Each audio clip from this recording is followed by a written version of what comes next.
Okay, so I get Oh the yeah. notification that we are live. Oh, well, that's good. And the best thing is I'm not like off balance tonight because nobody's over there in the co-pilot's chair. And the whole time I've got the possum playing in my ear, George Jones, while I was watching a video, like maybe it's some content that I might would use here that was applicable, and I could hardly even hear you that you were hitting the go button. I'm trigger happy. I just pulled the trigger. Well, I did get my YouTube notification. Are you checking Twitter to make sure we're on? I already got the notification. You Oh, were literally, it is the fastest notification. It said when you said I'm clicking go, the notification popped up. It's wow. Twitter, X. Wait a minute, I keep saying Twitter. It's Yeah, Twitter to me, but whatever we call it. X is on top of their game. That's all I'm gonna say. Yeah, X marks the spot. We were talking pre-show, so I'm not going to play it yet, but Elon Musk has pretty much blown up the internet with his comments with the New York Times deal. So we may have to play that later. I found a copy of the video that's, let's just say, been edited to internet style. We may go ahead and play it later. But we got to warn, we'll have to warn everybody beforehand. Of course, it is using an F bomb. So, we'll let everybody know. Yeah, and that's the debate you and I were having. I mean, is because look, we've had people that tell us, "Hey, look, I enjoy your show, but sometimes the cussing, it just that turns us off." And interestingly, people said that more of our older viewers take offense to that, and they don't want Yeah. to hear that, they don't want to see that, or whatever. But I don't know. I mean, it's reality. People use language, and Right. sometimes that language is to make the point. And I think definitely in this case, Elon used the language to make the point, and I think he drove the point over the line. Yeah, he pretty much hammered it home, as they say. And look, I agree with you. The truth is, my mouth is not always the cleanest. I try, my best in, real life, let's just say, not, behind the camera. I try not to be um, too vulgar with my speech and all that. Let's just put it that way. And we both try, definitely on the show, we'll throw out a few little expletives here and there to emphasize something like, calling Gary Weiss an Well, asshat, but that's nothing I wouldn't say to well, Gary's face. I want to ask you something. Do you believe that old adage? And all of y'all watching that are already tuned in. I'm just wondering, do y'all agree with that adage that using curse words is a reflection of your education? It. Do y'all agree with No, that? no, Okay, we know and where you stand. don't make me be conceited. But I wonder about y'all watching. What do y'all think? Do y'all think, because they say that's what they say. They say that, you use expletives, you use curse words, that is a measure of your education. Well, I mean, look, the truth is, I didn't. I've got some college. I've told this story before. I'll say it again. You got it. Perfect. I went to, long story made short, went to tech in chemical engineering and all that. I was going to be a chemical engineer. Really, I wanted to be a marine biologist. So I had aspirations of being Jacques Cousteau, but my parents wanted me to stay at Louisiana Tech anyway. Long story. But I didn't finish college because my dad bought me a chimney and window cleaning business, of all things. And I was making more money 2 years into that than the chemies were with a 4 year degree. And I was, drinking a few beers by noon at the Sundown in Ruston. But so it's not necessarily a reflection of education. I mean, I don't want to toot my own horn, but I made pretty darn good grades. Uh, so it's not necessarily a reflection of the education. And look, the truth is, a lot of people that wouldn't cuss or use expletives in certain situations when you're behind closed doors with them absolutely will. You've heard me say it. That's why I don't call the politicians, Senator so and so or Representative so and so, because with a lot of them, I've been in those closed door, backdoor meetings, and I know how they are. And they put on their pants just like everybody else. But with that said, we try to keep it pretty clean cut on the show. Boy, I'm already getting text messages already on that question. I'm gonna tell you a story, Rex, and I haven't told this one. So when I was a fireman, I specifically remember a an accident, a motor vehicle accident, MVA.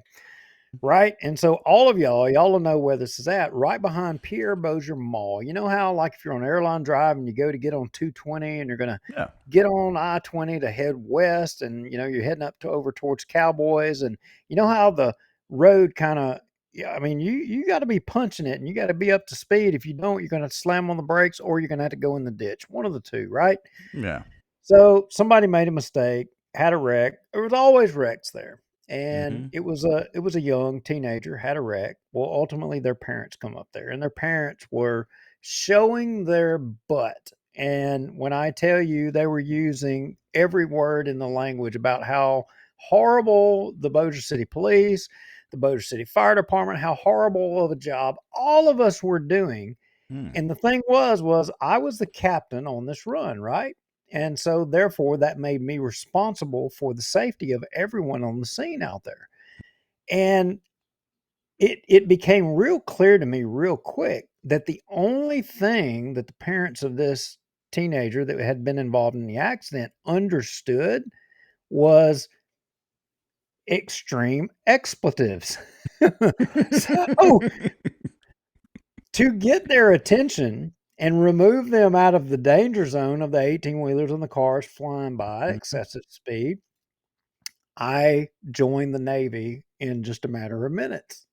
And they learned words that they'd never heard before. And you know what? It worked. They took Yeah. notice. They Right. knew what I was saying, and they moved to the side and followed my commands, and they were no longer in harm. Right. So there is a time and a place for things. Yeah. And I don't know that it's a measure of education. I don't know that I agree with that. Um, but it's a reality of our world. It's a form of communication. It is what it is now. I have no idea what it is in Spanish, but I think we better learn it. Yeah. Well, and I'll just say this, the one that I try not to use, the Lord's name in vain and those sorts of things. I try to keep that, you know, to an absolute bare minimum. And like you said, it's kind of depending on the situation and the company you're in, will kind of, not dictate, so to speak, but kind of sort of dictate, the voice tone and inflection and different things that you use, if that makes sense. Yeah, amen to that. So, Anyway, so what? off of the cursing for now. We'll show that video later or here in just a few minutes, probably after the break. But we'll give everybody fair warning first, so you can hit mute for a couple of minutes if you want. So what is on the agenda for tonight? I see we're clicking along about 70 folks, and thank you all for watching. I see quite a few names that of our frequent flyers. They Yeah. probably missed me last week, and I'm sorry that I had to leave y'all high and dry with none other than Rex Moncrief. It, I apologize. What can I say? well, it was a stretch because I was That in. sounded that sounded pretty arrogant, didn't it? Well, no, actually, it's true because I was trying. It was a slow political news week, and I was kind of in the fishing thought zone anyway, and so I was like, "What am I going to talk about tonight?"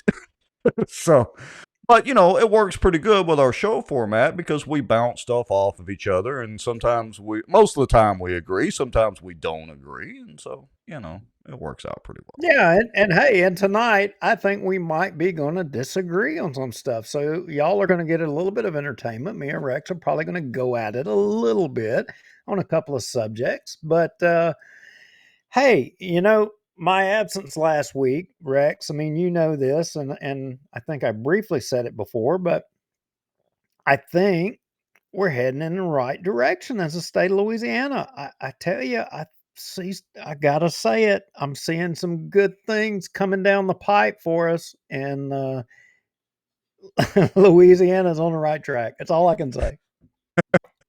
All right, so I'm going to go ahead and put this comment up here so that Andy Monica just put up. He says, Rex, being an avid fisherman, are you concerned about the sewage from Turtle Creek fecal matter levels? Well, Andy, let me just say this and then we'll skip to the break and all that. I've brought that up in the Cypress District meetings before.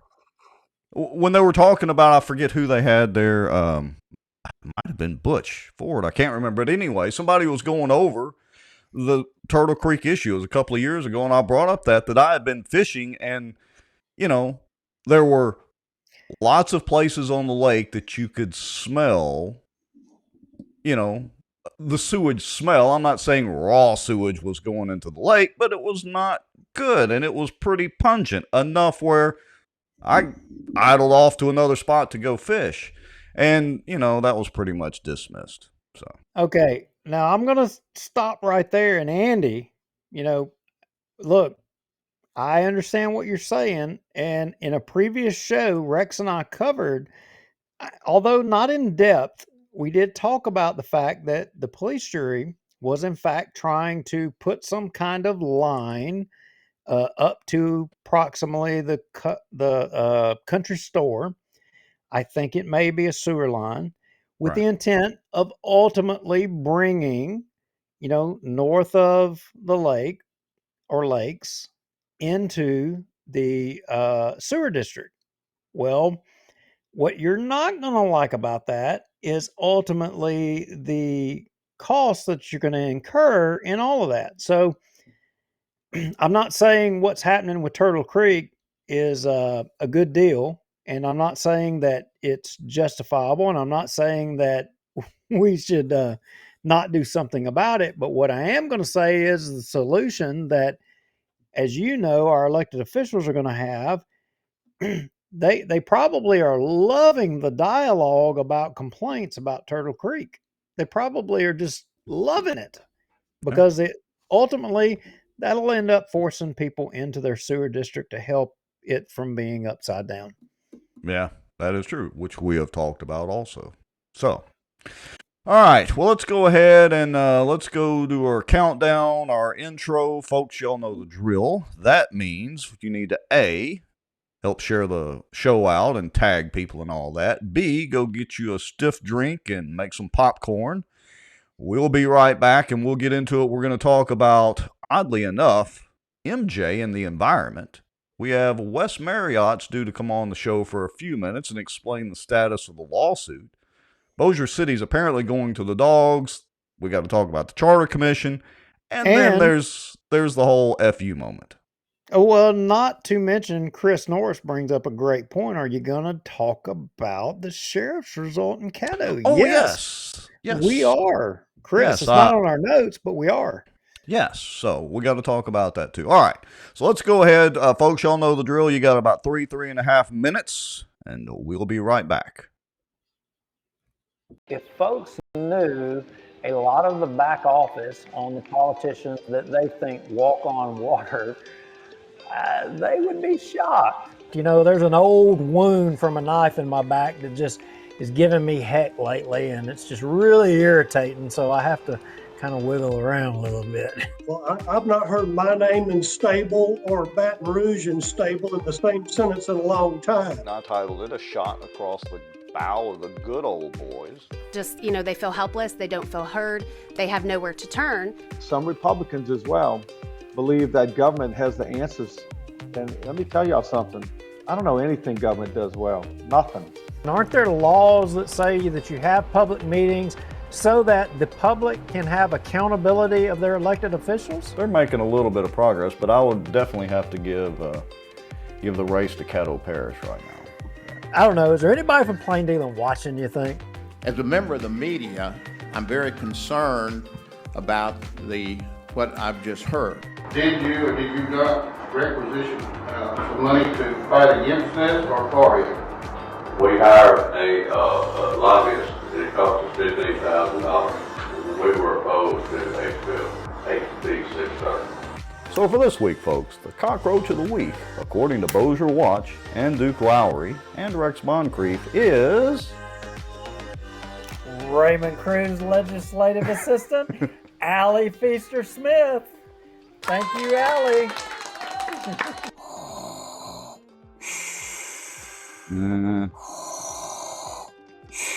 Well, I'm not thinking Star Wars at all. I'm thinking zombie apocalypse. No way it was not David. You know it wasn't David Montgomery. David ain't gonna jump off in there with Chris. He ain't gonna do it. He'd as soon spit on him as he would even look at him. Man, this is a Mickey D's Krispy Kreme week. Didn't you know? Who's paying y'all? And if you're driving on the roads, are you safe? It's on the road, yeah. Well, I know you're on the road, but I mean, is this all folks coming from the border down there? Yeah, it's going to border. It's actually going to Mexico and buses. Doesn't mean they interpret it the same way that I do. For instance, the Second Amendment. I take it very literally. That's been interpreted different ways in the court system all the way up to SCOTUS. Yeah, that's only going to cause more division that he claims he doesn't want to cause. And it's only going to cause more suspicion. We're still right now combined on both pages and YouTube at 264 people watching. That is amazing. Folks, Coleman Project, the Walker Place deal, through conscious, shocking action. The purpose of their actions was to stop plaintiffs, being the Earl Coleman and associated groups not, from developing Walker Place. But here's the key thing, which in turn would enrich sitting city council members Scott Irwin and David Montgomery Jr. You hit the button. Does that mean that people are seeing us sitting here talking and chatting? In theory, it's an every week thing. We got to double check and make sure it's like a miracle any of this actually works. This Bossier Watch live broadcast is brought to you by the Outdoor News, fishing and outdoors for our area. Acadiana Mortgage, over 25 years in the mortgage business. Pelican Training and Consulting. Reach out to Julie Ferris. Transact Card. Unleash the power of your spending with Z-Bucks. Contact Renee Hall. Smarter Geek. Making technology easier. And folks sharing information and watching out for Bossier. Now, grab your popcorn and a drink. Here we go. Yeah. Well, that sounds like a plan, Mr. Environment. I got it. So I'll share a little inside baseball for everybody. So during the little sponsor ads and countdown there, we were talking about potentially expanding our reach again into more Louisiana stuff and national stuff. What say you, Mr. Lowry, and watchers? Let us know in the comments. Well, that's to say that we have any reach. I mean, we can't even affect the stench coming out of the Turtle Creek poop farm going into Cypress Black Bayou. Or have we affected it at all? And Thomas Shea, I would be remiss to leave out driving south on Arthur A. Teague or Barksdale Boulevard. He says most residents don't have the means to change our fishing spot, referring to the infamous chocolate factory down there. Well, he said chocolate factory. Oh my gosh. Well, I don't even know where to go with that. I really don't. But I'm just wondering. So, what are you meaning? What do you mean? Are you meaning that so things are covered in Bossier? Oh no, it's just I don't remember when we quit doing it, but 6 or 8 months ago, I lose track of time. Anyway, we were doing Louisiana Watch, and we were alternating doing a show, Bossier Watch Tuesday, Louisiana Watch on Thursdays, and we did some great shows, had some great guests, and some pretty good content there, but it got to be a little much because we're doing every Tuesday, every Thursday night, and most people don't realize show prep takes hours many times to do all this and trying to get guests together and all that. And so we decided let's just focus back on Bossier Watch for now, which freed up our time a little bit, because, you have businesses to run and light bills to pay, and so do I.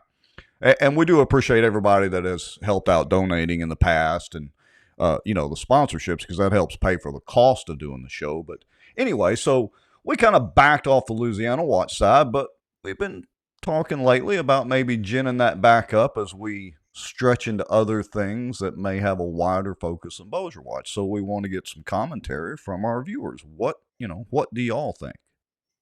Is it okay when we talk about Louisiana or national stuff on Bossier Watch? Do y'all get bored with that? You just want us to stick to Bossier type stuff? What's the deal? Give us the Yeah, opinions. yeah. So, like in that vein, hey, in the notes, I put a link to a video. It popped up in my feed today, and it blew my mind. It's almost like Facebook was prompting me. They were listening to you. They were Let listening me. or something, and I want you to play this because you made the video. Oh, I did. Yep. Okay, so hold on just a second. Let me get us over there. So bear with me just a moment. Let's see. And the That's the reason link. I'm That's the link Yep. to the one on your timeline, right? Yeah, and the reason that I'm going to get you to play that, there's a reason here. Okay, so give me just a second. Let me get. Come on. I clicked just wrong.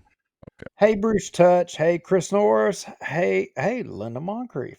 I know that Yeah. name. Yep. Hello, Paul Mother Black, dear. Jessica Yeah. Maddox, Thomas Shea, Andy, of course, Val Baker. Hello, Val. Paul Black. Hello. Charlie and Junie East. Yeah. Let's see who I'm else. Cindy Ulrich. just about Dude, ready. you are the yin to Rex's yang. Okay, that's interesting.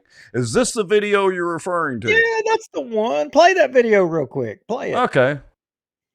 Hi, I'm Ralph Abraham. The Republican Party needs true conservatives to move our agenda forward. Michael Duke Lowry represents those values. He's running for District 36A for the Republican State Central Committee. Join me in supporting Duke on December 5th. Let's get him elected. Okay. So that's enough. All right. Yep. Let me stop it. The point to that is that was 4 years ago. Ralph Abraham, great guy at the time. He was running for governor. And by this time, he was, booted out. Eddie Risponi made the runoff to go against John Bel Edwards, I think, at that time or whatever. Anyway, the point is that it's that time of year again.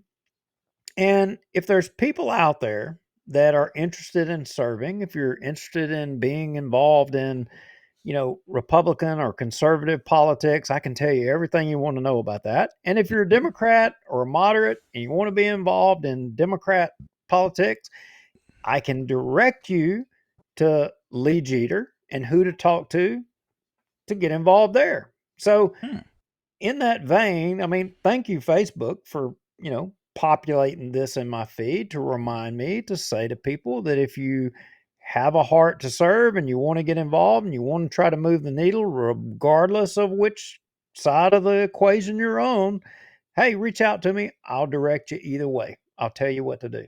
Yeah, and speaking of Lee Jeter, and because like you said, we welcome all points of view on the show. If you're not a Republican, you're not a conservative, that's fine too. We appreciate the comments, even if you don't agree with us. But speaking of something that's kind of multi-party, cross-platform, so to speak, the term limits. This isn't in the notes at all, but has anything happened recently? Because we've had several people ask, has anything happened recently on the term limits front? No, there's nothing really up to date to say. Now, here in January, the court case regarding the term limits petition that we affected last year, that will be heard in district court in Benton. And the current, second petition, going on now. It's still going on. It's going to be slow going this time on that one, a lot slower than the last one. And the reason being is we're in the winter. The afternoons, the daylight is shorter. You don't have as much time to hit the doors, knocking on doors, talking to people without people being like, "Holy crap, you're at my door at the middle of the night." So you got to be conscious of that. So the second petition, this one here, is going to take quite a bit longer. It's not going to be like before, but as kind of winter drags on and we start hitting the spring, you can expect that is going to get ramped up and speed up quite a bit more. In addition to that, you've got what the Bossier City Council, not all of them, but a majority of them are trying to do with uh, the group they're putting together. They talked Oh, the about it Charter today. Commission? The Charter Commission. Yeah, there Charter you go. See, Commission, I'm yeah. getting old. I'm showing my age. It's a yin and yang thing to, refer to the comment earlier. Yeah, the Charter Commission is a ploy to try to undermine the term limits thing. The term limits effort basically exposed the lack of Bossier City elected officials doing their due diligence and doing their job, and that we were going to do it for them. And so we basically squeezed them into this box to where they had to do something. And so therefore they're going to do a charter commission, and they pick a bunch of people who are going to thumb their nose at what the people want. That's the story. Period. Well, imagine that. So, all right, I just sent our guest a text to see if he was about ready. I don't see him in the comments, but maybe I missed. But anyway, I figured this was a pretty good time, since we're talking about charter commissions, city council, and all that we get Mr. Marriott on. If he'll paging Mr. Marriott. Well, hey, Get him to come on. A real quick one, if you'll drop down past the hats to the next subject matter. I got another link in there. Hey, are you about to get? Do you feel like you're about to get? You feeling like your lungs are kind of struggling a little bit, Rex? My lungs are struggling. Well, my neighbors did light their chimney tonight. Well, no, I'm just wondering how many of y'all out there are you feeling like you may potentially going to be coming down with not that one. Keep going. Oh, With pneumonia. The white lung. Yeah, don't let me. Yeah, I mean, AKA the white lung. How many of you have heard about the white lung thing? I don't think I've seen this one yet. This could be interesting. I love playing unknown videos and hoping that Facebook does not cut us off. Yeah, see, you get started on the notes early and I get started late and you miss the boat. So Yeah. the big thing going on across the country is that, hey, there's this new strain of pneumonia going around, and they're naming it white lung. White lung. Is that like White Snake from the 80s? I don't think it's like White Snake from the 80s, but so all of y'all okay, see, here, we make a habit of trying to alienate people that watch our show. We don't really try. It just can't help it sometimes. Maybe it's just me, but all you people that see, all you people, I'm trying to change, guys. You can't say that these days. I'm trying to recognize the fault in my language here. I'm not cussing, but I recognize there's fault, but because I'm saying you people, and I'm talking about you people who are all like had to run out and get the jab, right? You're going to force me to resort to Elon's tactics of telling everybody to go blankety blank themselves if they try to cancel us. Don't do that, dude.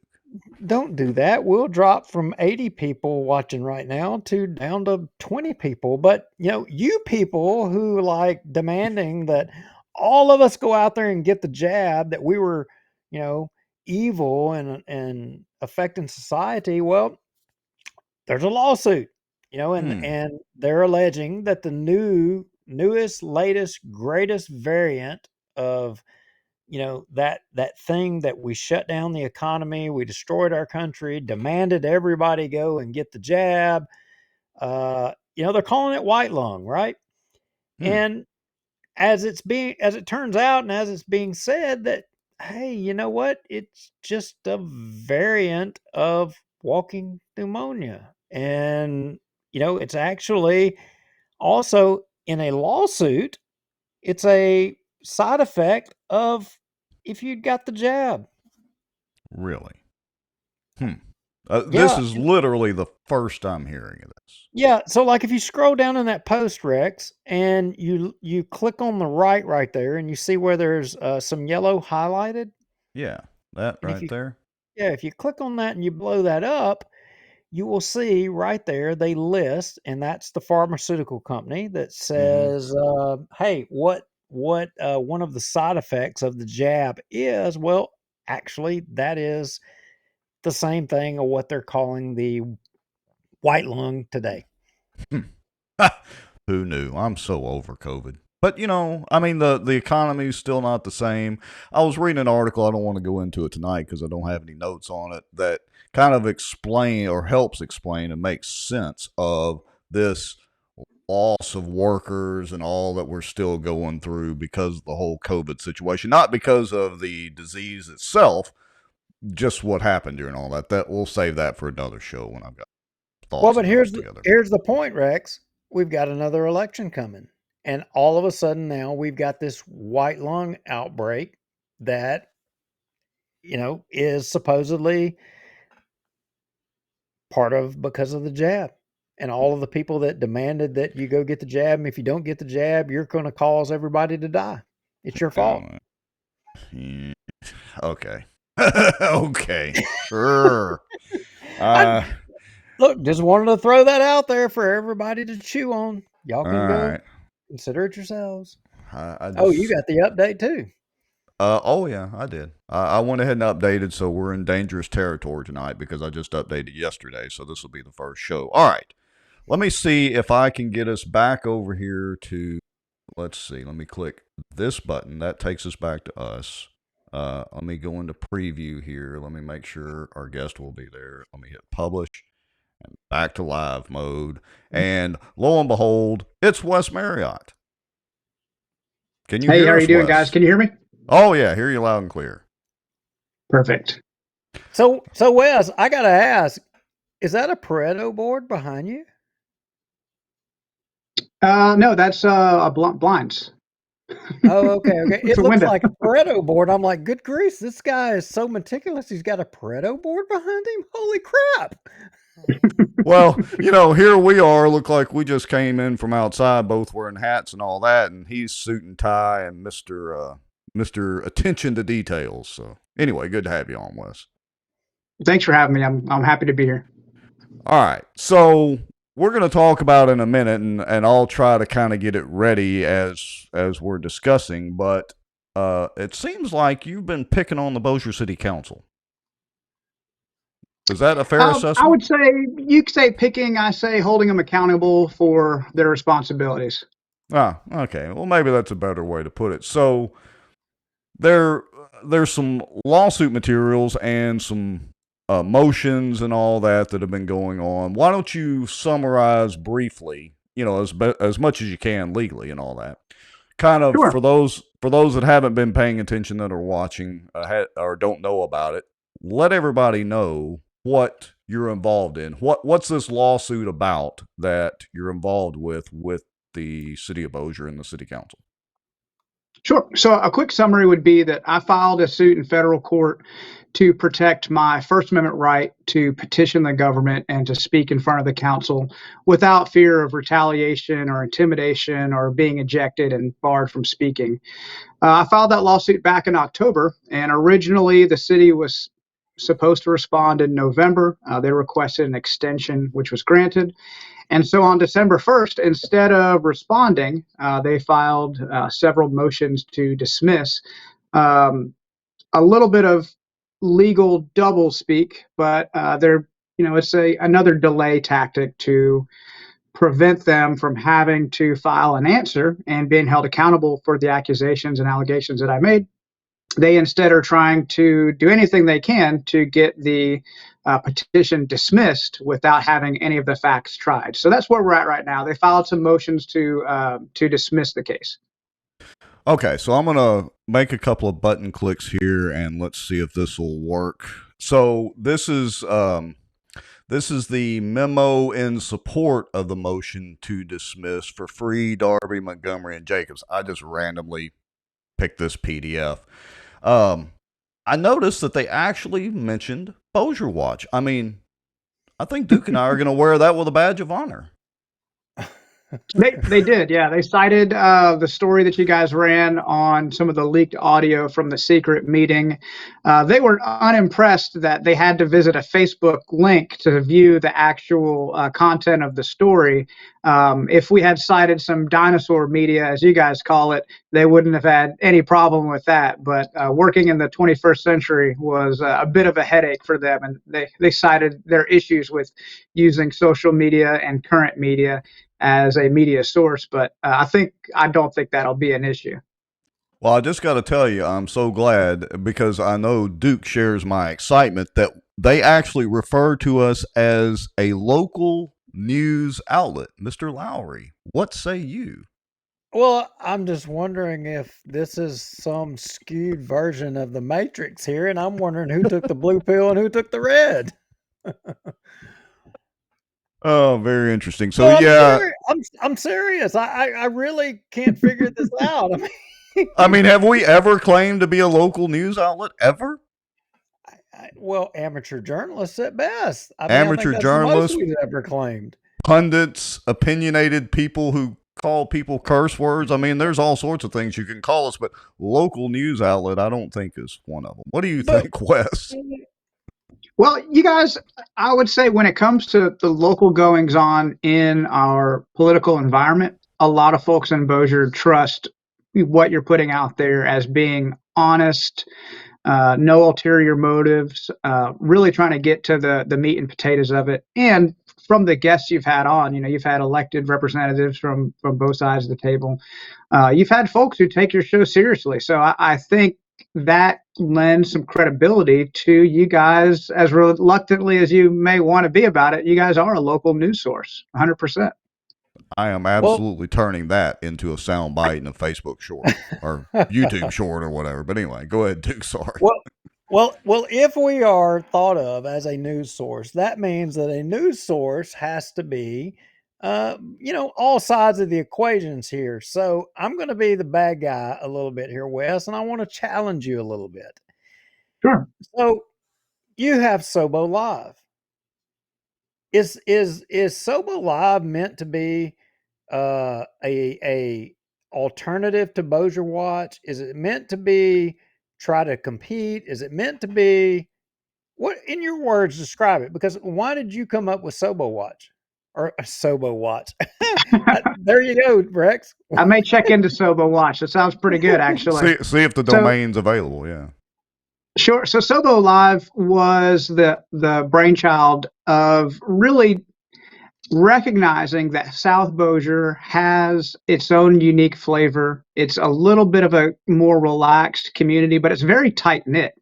And they were not properly served by any other local news outlet. And it wasn't, and it still to this day is not trying to be politically focused. In fact, we really only talk about political topics that are bipartisan in general, like term limits. I think there's folks on both sides of the aisle that agree with it.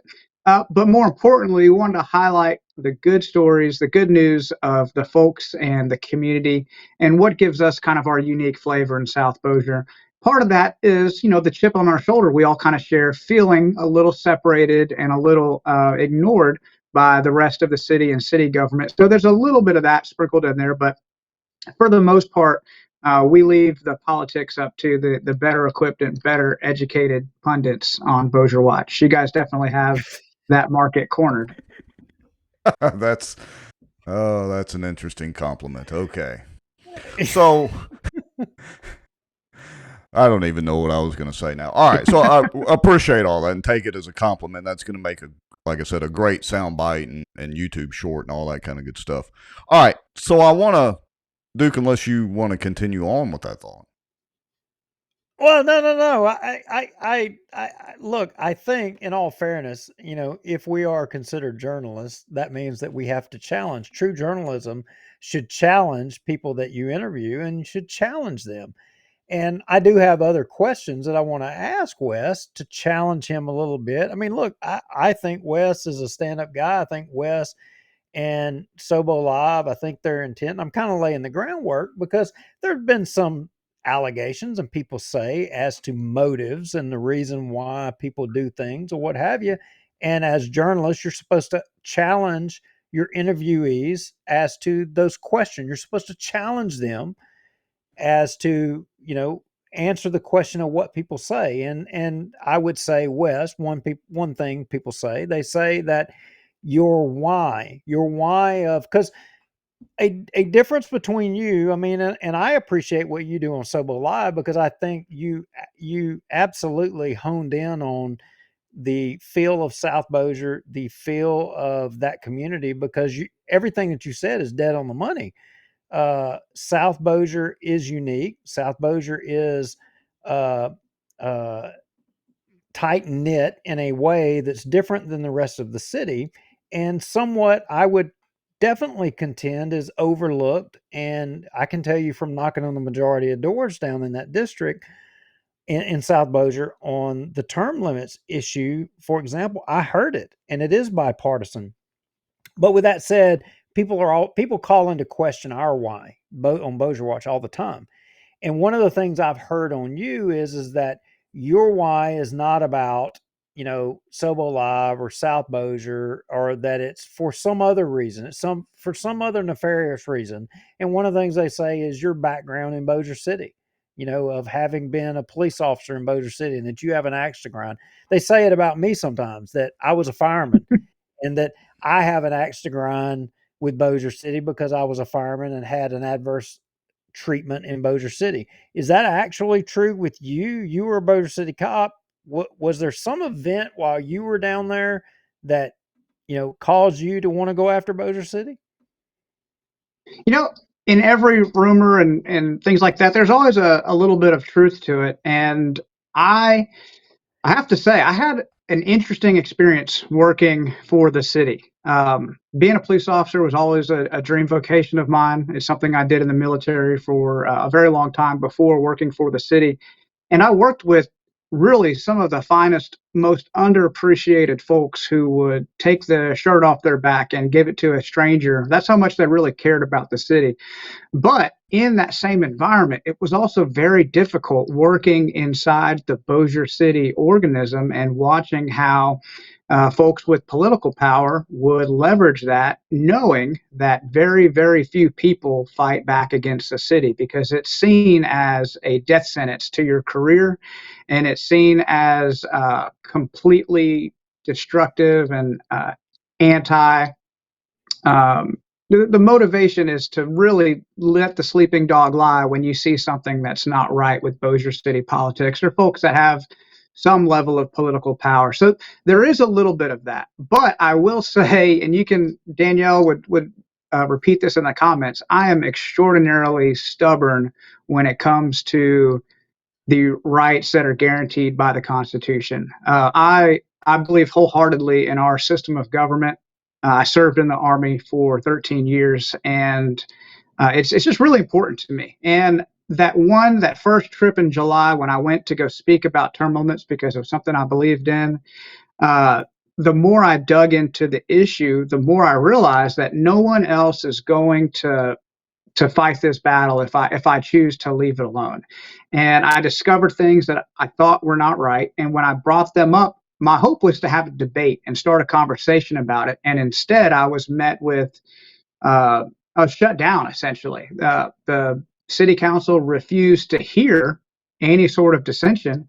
And I didn't think that was right. I think that if you're a government of the people and for the people, you should listen to the people when they bring up something that is so critically important to our system of government. So while I was not in love with the way Bossier City was run in the years back when I worked for the city, that wasn't my sole motivation. It really was that I felt they were handling the term limits petition improperly, and then I felt they were squelching my constitutional right to talk about it versus actually having debate on the subject. So part of me is, like I said, I'm just stubborn. I'm just hard-headed when it comes to being told to leave it alone.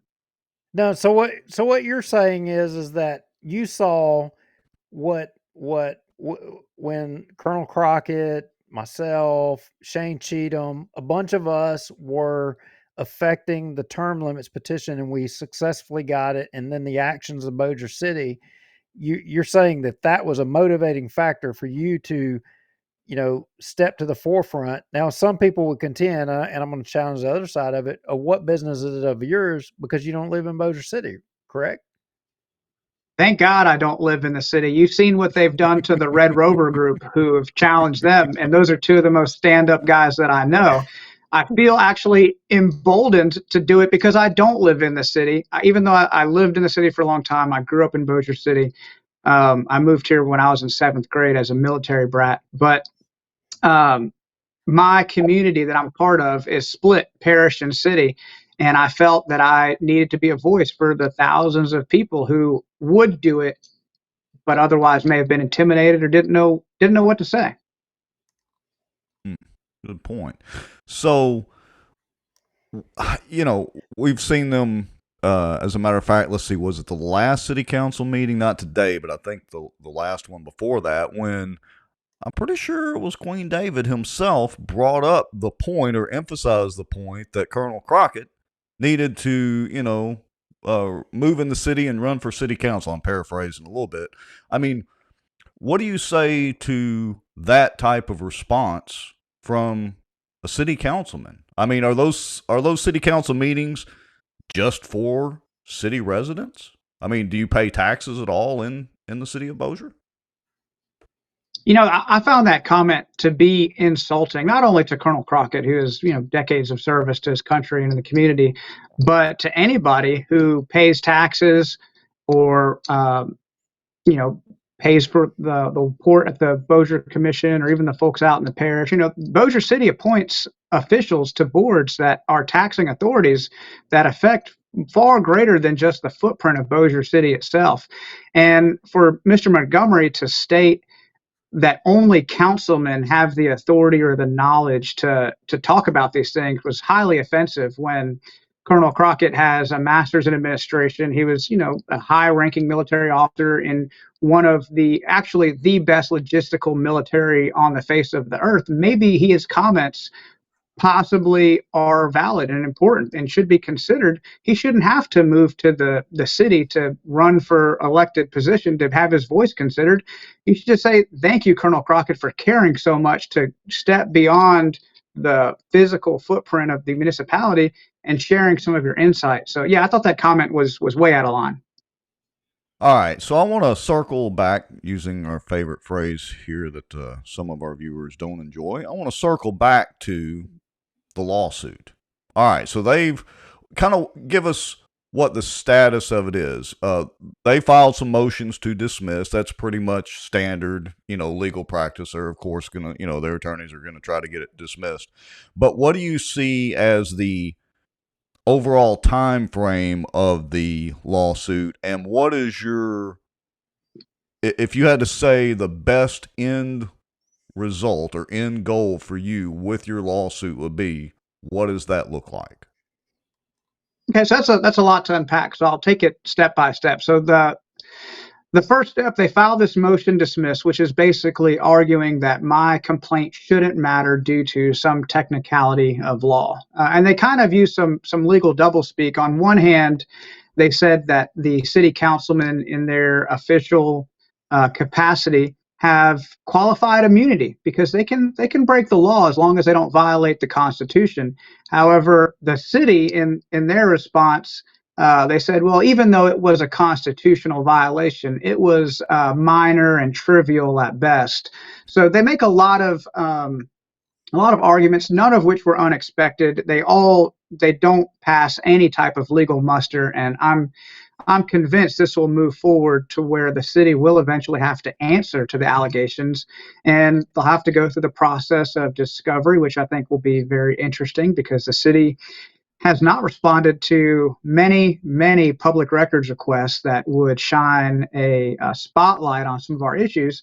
And the discovery process is going to really open up our case and show how deep some of these secret meetings and these violations of the open meeting laws, how long they've gone on, and just kind of prove once and for all that this is what's happening and things are being decided outside the purview of public accountability. Moving forward, this is, we're in it for the long haul. I have to give credit to my legal team. I've got 4 of some of the best attorneys in the state of Louisiana when it comes to constitutional law. And they're experts in the Constitution and the Louisiana open meetings law. This is what they do every day. And they're committed to seeing this through. And if we go to trial, they're committed to winning and getting the things that we asked for as far as training and making sure that the city acknowledges that what they're doing is illegal. And The injunction that was part of this process is going to prevent them from breaking the law in the future because the federal government is going to step in and say, hey, we're watching. You can't do this. Well, I've got two things. I've listened to you, and I got two things. Again, I'm wearing the hat of challenging you tonight. So, two things. One, you know, so the first part, you don't live in the city. Do you have standing? Yeah, absolutely. So there's no rule under Louisiana law or city ordinance that states you have to be a member or a citizen with a Bossier City address to speak in front of the council. However, Louisiana law and several important, you might call them amendments to the Constitution, do protect any individual's ability to petition their government for redress of grievances. And that's something that the city has specifically and unconstitutionally denied by stating, hey, if you say anything that we deem to be impertinent, you're going to be removed and you can't come back ever until we say you can. And that's just wrong. Well, yeah, and I Yeah. mean, who gets to determine that? Who gets to determine in their deal boisterous remarks? Who gets to determine if you're boisterous or not? That's very subjective. Well, Right. The only restrictions on First Amendment protected activity are time, place, and manner. They can say what time you can speak, how long you can speak, where you can speak from, but they can't say, this content is allowed or this content is not allowed. Courts across the United States have struck that down and said, hey, you cannot make content-based restrictions. So when they say, hey, you can't talk about Councilman Montgomery or you can't talk about this issue, that's entirely unconstitutional. all right, Well, I'm gonna well, hold us well. 1 second, Duke. So let me switch Okay. screens and then I'll let you go ahead. So let me just introduce what this is, and then we'll talk about it when Duke's finished. I'm going to switch screens back to this memo in support of the motions to dismiss. All right. Sorry, Duke. Go ahead. Well, what I was going to go back to is Wes's why. Um, you know, like Rex and I, for example, we were talking pre-show. We have a public information request to Bossier City that I think it's going on probably 3 months. It's a request that we made probably 3 months ago. We've not even gotten a response from them. We have submitted a follow-up request to them that, hey, we think you overlooked our request. We haven't even gotten a response to that. And we think it's the subject matter to which we requested. So, or, that it's that they just don't want to respond to it, or that it's that maybe they know that Rex and I, they're not going to file a lawsuit. We'll just thumb our nose at them. They're those guys. They just want to do a show and do a story. They're not going to file a lawsuit and go any further with it. But hey, this guy Wes Marriott down there with Sobo Live, if he files a request, you know what? He is going to file a lawsuit, which comes back to the question of the why, which I've heard is that he's in it to try to make money. Is that accurate?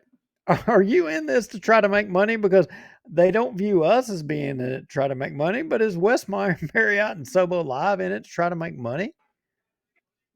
That's a very difficult question to answer without sounding disingenuous or no, I'm not in this in any means to make money. However, there's only one way in the United States for anybody to right a wrong, and that is to make them pay. When the 18-wheeler runs over, your dog or crashes into your house, you don't ask for an apology from the trucking company, you make them pay. When, your kid gets sick because the doctor ordered the wrong medicine because they were negligent in their duties, you don't ask for an apology, you make them pay. And ultimately, our society gauges how severe an incident is by the amount of the penalty. Now, I can tell you I'd be more than happy with nominal damages, and I think the Supreme Court kind of frowns on that. And that's where you say, okay, you're wrong, but we only want $1 in damages, because people seem to think that those cases are less important as to the severity of the constitutional implications. I'm going to leave the damages and everything up to my legal team. It does cost a lot of money to ask for attorneys to take on this case against a municipality as powerful as Bossier City. And I hope that they are well compensated for the work that they're doing. I wouldn't ask anybody to do this kind of work for free. But as far as the let me interrupt you. But when we're taking on government, politicians don't care. It's the taxpayers' dollars. They could care less, right? I agree with you, but the taxpayers ultimately control who gets elected in the next cycle. And so if they see that their elected officials are negligent in their constitutional duties and they're costing the taxpayers a lot of money, maybe they don't get elected in the next round of campaigns, or whoever they support. And so But all the shouldn't money that they've been raising as these incumbents over these years becomes less effective, because the court of public opinion has said, hey, we don't want any more of that. But wouldn't you agree maybe a resolution to that issue or question? For me, it's a question. For a lot of people, they've not figured out that it's a question yet. But maybe a resolution is that legislatively we make some politicians, because you can't tell me that some politicians, they don't know that little gray area in the law, that maybe there is a consequence monetarily to them individually, because right now there's no monetary consequence to them. It ends up making full circle back to the taxpayer. But if you're going to run for office and you're going to make a decision that is not right, but that ultimately, if you were to be on the wrong side of, let's say, a lawsuit, that it's not going to come out of your pocket, there's going to be no consequence to you. Maybe there should be a consequence. Should we not seek Absolutely. legislative change? I agree 100%. And that's why some of the gentlemen involved are being sued, not only in their official capacities as an elected representative, but also in their individual capacity as somebody who is infringing upon the First Amendment rights of others under color of law. So they're, as a private person, using the law to interject and infringe on someone else's rights. And so our hope is that by holding them accountable personally, it's not just the taxpayers on the hook here. It's going to be the individuals who are doing what's not right. Well, and you don't have to answer this, Wes, but as our good friend Michael Ferris pointed out, when an elected official reneged on an agreement that was contractually stipulated, UL Coleman made them pay. In this case, you may have to make them pay a lot more. So anyway, you don't have to comment on it. Yeah, but to Ferris, it wasn't the elected officials that paid in that deal. It was every citizen of Bossier City that paid. It was taxpayers. No elected official suffered a consequence. Whether you were in real estate, whether you were in insurance, you suffered no adverse effect. None whatsoever. Zero. Nada. Well, and look, I'm sorry, go ahead. Well, I was going to say the truth is, in your particular lawsuit, whatever your attorneys decide on monetary damages, if you win, in the end, guess what, dude? We're all paying for it anyway. And that's no slight on you, Wes, for filing the lawsuit, because I think that you're justified in it. But in the end, right, the law limits the recourse and the methods of obtaining those recourses. So obviously we're going to pursue that to the full extent as possible. But one thing I don't plan on doing, and I probably would be advised not to say this, but I don't care. I wouldn't settle and then agree to keep the settlement secret. I think it's important for people to know the truth, whether we win or lose, that the case is tried on the merits and that the facts come out. And I think that's something that we missed out in the UL Coleman litigation. We didn't get to find out what really happened. The facts weren't tried in the court of public opinion. I think win or lose, I want everything to come out. I don't want a secret settlement and hush money. I want people to know what's really going on and let that affect, what they decide in the future when they go to the polls. Well, good for you. And that's a good segue. Speaking of facts, so what I've got pulled up on the screen right now, and I'll let you commentate as much or as little as you feel appropriate for this, but it says here that the alleged meeting, talking about the secret meeting of which bossierwatch, Duke and I released the audio of, The alleged meeting of 2 council members and the city clerk does not equate the convening of a 4-member required quorum. But we also have another document here that is a memo or a letter to the Attorney General from Charles Jacobs that says, and I quote, "The 4 members who were present were Jeffrey Darby, Don Williams, David Montgomery, and Vince Maggio." They're referring to the same meeting. So, which is it? Speaking of lies and telling the truth and letting the truth come out, I mean, can they not get their story straight? And I think you don't have to comment too much. really calls their credibility into question on the filing, their motion to dismiss. Like I said, they're throwing every legal technicality that they can, and they referenced actually the Bossier Watch video, and that is the citation for the claim that there was only 2 councilmen in the room because you guys only identified 2 in your subtitles, and so they said, hey, according to this credible media outlet, there was only 2 people plus Phyllis in the room. So obviously no quorum could be had and no illegal meeting could have occurred. Although had they just read our filing, they would see that we did claim that there was a quorum. And again, City Attorney Charles Jacobs admitted in his letter to the Attorney General that there were 4 members in the room. So again, it's legal doublespeak. It's saying anything they can to get out of it. You're saying that they're quoting the self-identified amateur journalists as identifying 2 voices as being the fact that there's only 2 people or 3 in the room? Yep, 100%. I read through it and I said, well, that is that. And here's the thing, they're very good at stating what is actually true while misstating the facts around it, because Bossier Watch did put in the subtitles Councilman Darby, Councilman Montgomery, but that's not what we said. So it's like, they're saying, there's 2 men in the room, but ignoring the other 2 men in the room.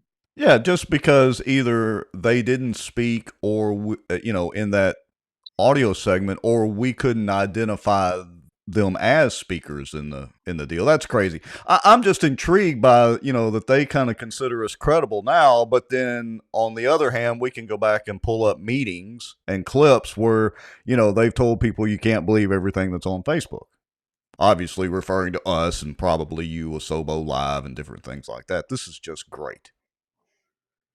Yeah, it's interesting. I thought that was interesting myself when I read that, and it doesn't surprise me. Again, it doesn't pass, the smell test, and I'm confident that when this is reviewed by a judge, it'll move on without consideration. All right. Well, we've had you wrapped up here for about 30 minutes. We appreciate your time. As we kind of wrap up your segment, is there anything else going on with Sobo Live or South Bossier in general you want to let people know about? Well, I'm glad you mentioned that. I'm a Parkway guy. I'm a big supporter of Parkway athletics. Tomorrow begins the Parkway Invitational. It's going to be 4 days of a lot of local basketball at the school. So Wednesday, Thursday, Friday, Saturday. If you're interested in Parkway sports, check it out. I'm sure they'd be glad to have you guys there. We'll be covering it pretty closely on Sobo Live. So I appreciate you giving me a chance to give them a little shout out. Hey, is Halton playing? I'm not sure. I'm not sure if they got the invite after the football loss, so maybe they'll play in the next year's tournament. I really don't know. I'm just picking. Well, I mean, look, I'm a Halton guy. I mean, if the Bucks ain't out there to beat the snot out of them Panthers, I don't know that I care. I think there's 6 or 8 schools, so it should be pretty fun. There should be a good gathering. Maybe somebody in the comments who saw the schedule, I can't remember off the top of my head, but they may actually be out there. You guys did have pretty good coverage on the wrestling thing, I think, here recently. I was watching a little bit of that, and that was some good stuff. Yeah, appreciate it.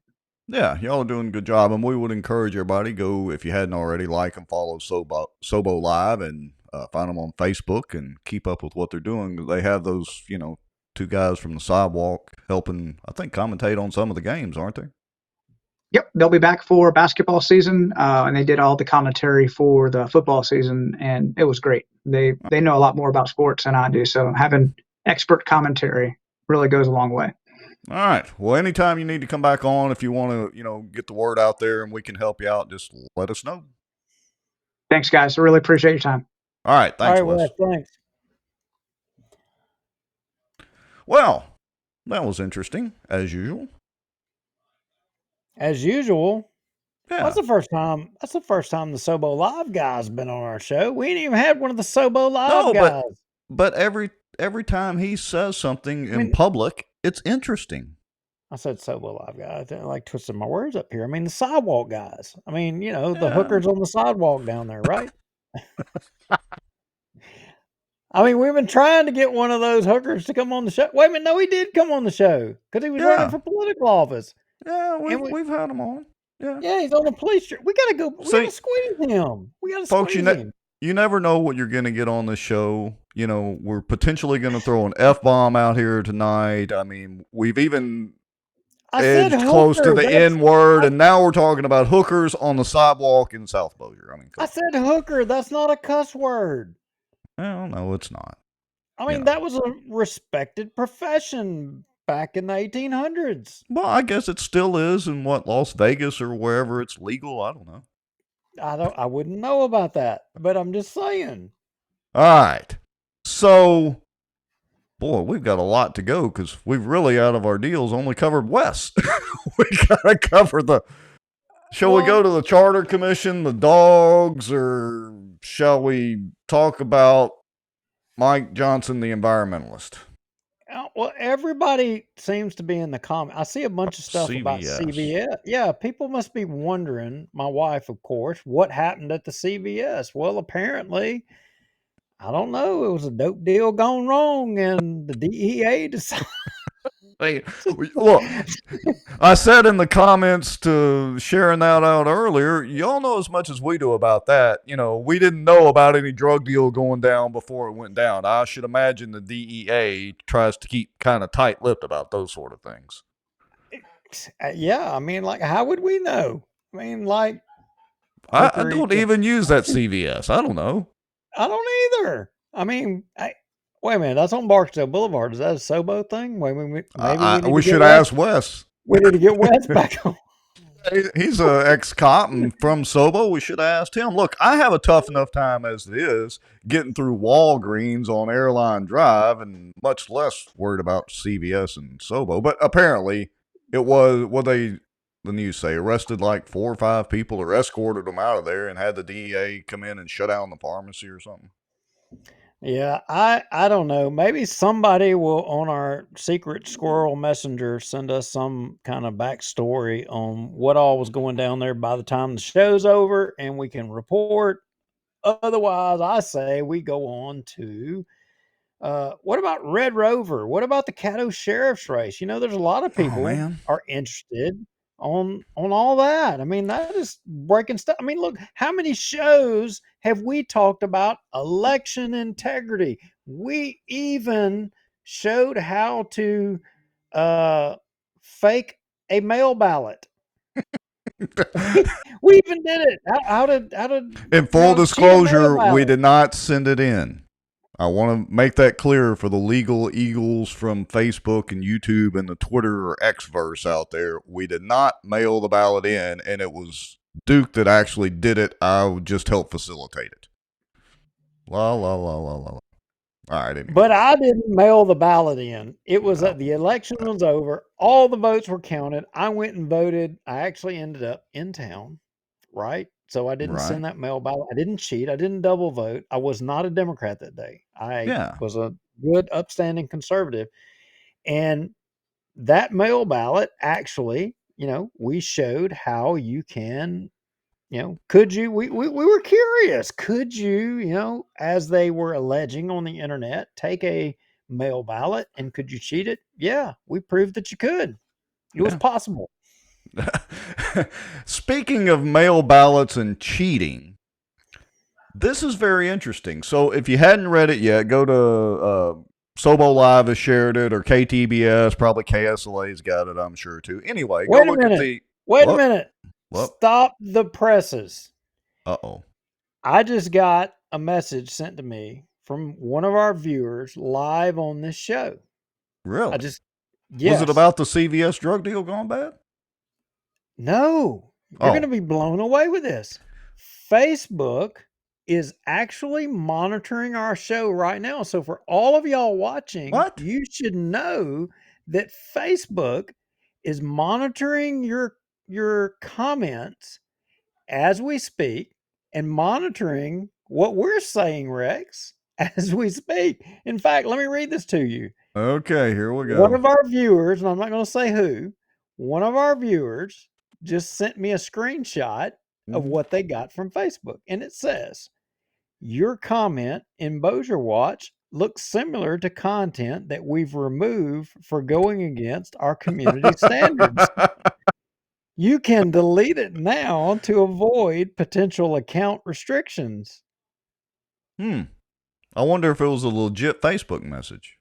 That probably actually was a legit message. Well, look, they've throttled us back before. I would argue more for, using copyrighted content than anything else, but, Well, I'm blown away. Well, I haven't seen anybody make any derogatory comments. I hadn't either. And the comments have been scrolling by, and we appreciate all of them. But let me put my tech guy hat on instead of the Bossier Watch hat right now.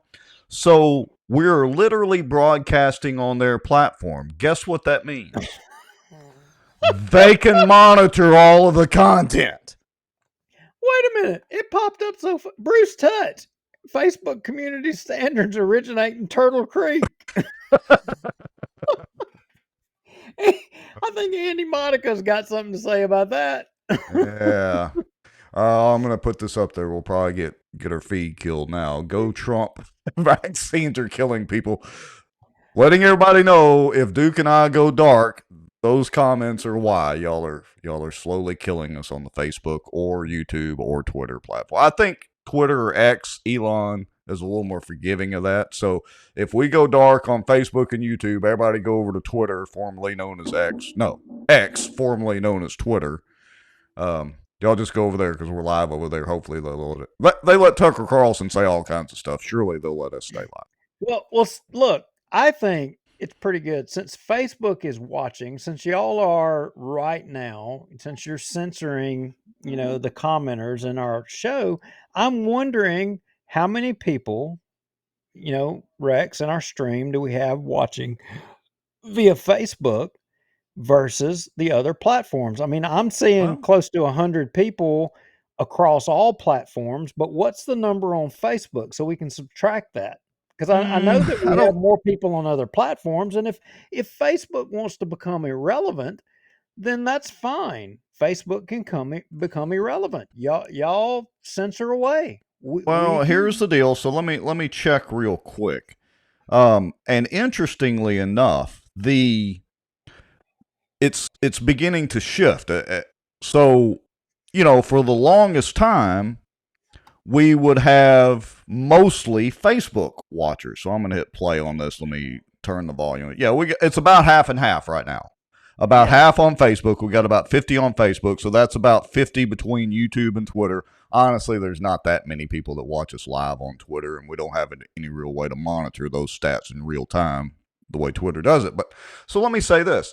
Originally, it was mostly Facebook centered. Then we started publishing simultaneously to Facebook and YouTube. And it still stayed really Facebook heavy. Like, we'd only have 2 or 3 people watch on YouTube. Interestingly, that's begun to shift, where it's about neck and neck right now as far as Facebook and YouTube. So we stream simultaneously to Facebook, YouTube, and Twitter.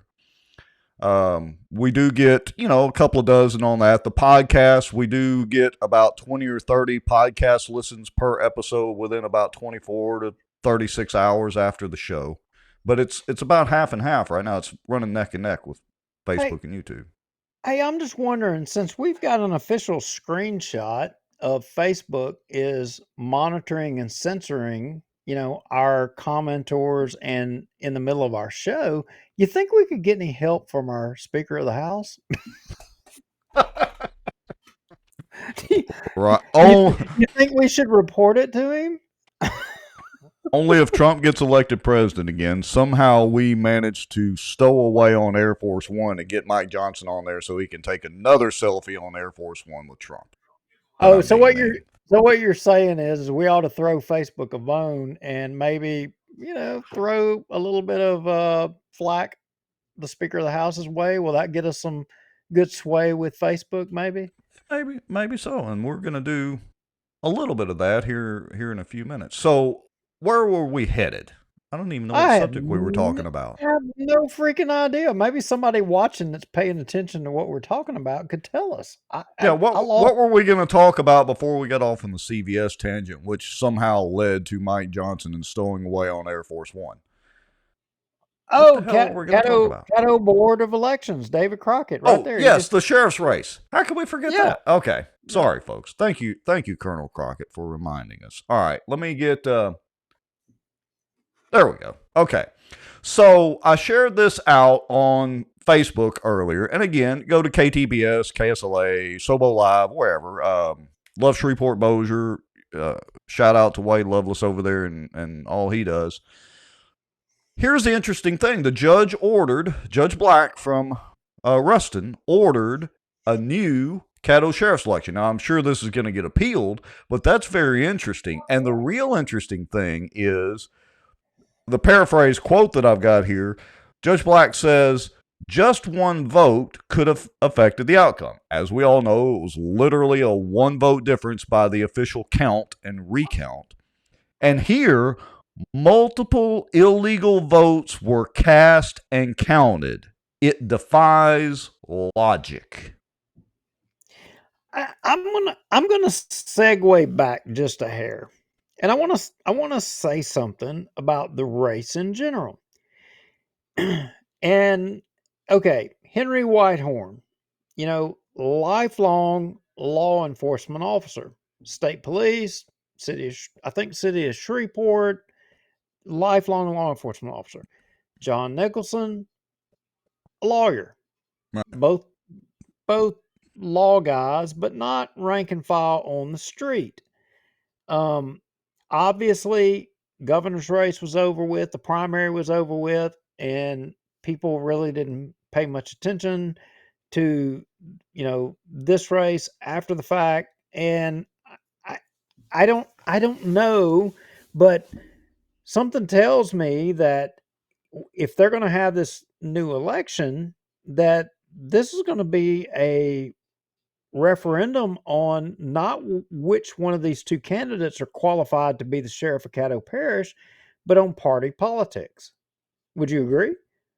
Yeah, I would agree because I did watch, and look, honestly, I don't really have a dog in the hunt. I don't know whether John Nicholson or Henry Whitehorn would be the better sheriff for Caddo. I really don't. I know Nicholson was endorsed by Prater. Prater's, been sheriff for, I don't know, since the dinosaurs. So I'm not really... Well, I'm going to jump out there on the wild side here, and I'll go ahead and say it. Well, let's go to the grapevine. Let's go to the rumor mill. Let's go to allegedly Prater, was over a barrel, that he got caught up in something and he had no choice but to support Nicholson. That's the storyline that's out there. I don't know if that's true or not. I know Prater to be the guy that, if that were the case, he would take the Elon Musk approach and he would use the expletives. You would have to make a judgment on his education. Right. But, well, I don't know Prater. I mean, I met him in passing a couple of times, but other than that, had no interaction, don't know him. May or may not be true. Christopher James Norris says Whitehorn was chief of Shreveport Police, U.S. Marshal for this area, State Police Superintendent, and CAO for Mayor Perkins. Now, I will say this, and again, doesn't matter to me. I'm not endorsing either candidate or picking a side in this at all, but I would say look at the crime rate in Shreveport. I'm not so sure that he should be touting his time as chief of police in Shreveport. The trend in Shreveport is ticking upwards for crime. Violent crime. Yeah, but Nicholson was a councilman in Shreveport. It isn't like That's he freaking could have done something and that he got it done either. Neither one of these two men got it done. fair But point. and I'm going to take a shot at both of them. Nicholson was the anti-Second Amendment guy. That's his Oh, claim to fame. And Whitehorn, I have it on good authority that Whitehorn, his tenure as the guy over the U.S. Marshal's office, that it was a tenure about racism.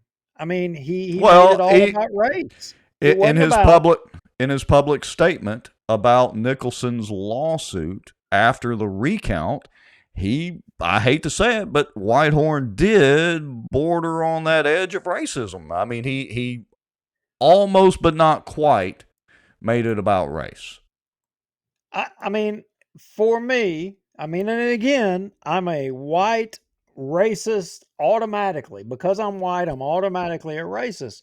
But when you have to devolve to your justification to be someone or something because of race, you've automatically lost. If your argument is because of the color of your skin, you've automatically lost. And if he's making that argument now in this sheriff's race, I'm not saying he is, but he has a history of it. If he is, then in my opinion, he's already lost. But Nicholson, I'm no fan of Nicholson. If on one hand, if the man can't honor the Second Amendment, maybe he has Yeah, an explanation. refresh my memory on this Nicholson deal, because if you may or may not remember, but back about a decade ago, me and Glover got into it over his "your rights can be suspended" comment concerning a Second Amendment issue. I'm not going to go down that whole rabbit So, hole so tonight. you're saying Glover was aligned with Nicholson? Is Well, that I'm is that saying right? Whitehorn was chief of police, I think, under Glover. Glover thinks he's a Second Amendment guy just because he owns a shotgun, but literally said, and I quote, "your rights can be suspended." Um, and so there's that whole angle, but I'm more interested in hearing about Nicholson's Second Amendment issues because he was supposed to be the Republican in this, correct? Yeah. So, hey, I would challenge, for those of you watching, if any of y'all are friends or associates with either Mr. Whitehorn or Mr. Nicholson, by all means, tag them and tell them to send us a message. If they want to come on the show and talk, they're more than welcome. We haven't sent an invitation to either one of them. This is a Caddo deal. Right. Do I think it affects Bossier? Yeah, absolutely. I think it affects Bossier. Do I think it's an important race? Yeah, without a doubt. It's the most important race next to the next POTUS race. Right. Right now, it is. I would love to have both men come on and address both of those issues. They obviously have a race coming up. Yeah, Whitehorn has appealed to the Second Circuit. I'm pretty confident that the Second Circuit is going to uphold this ad hoc judge that ruled on this case, calling for a new election. Would you agree to that, Rex?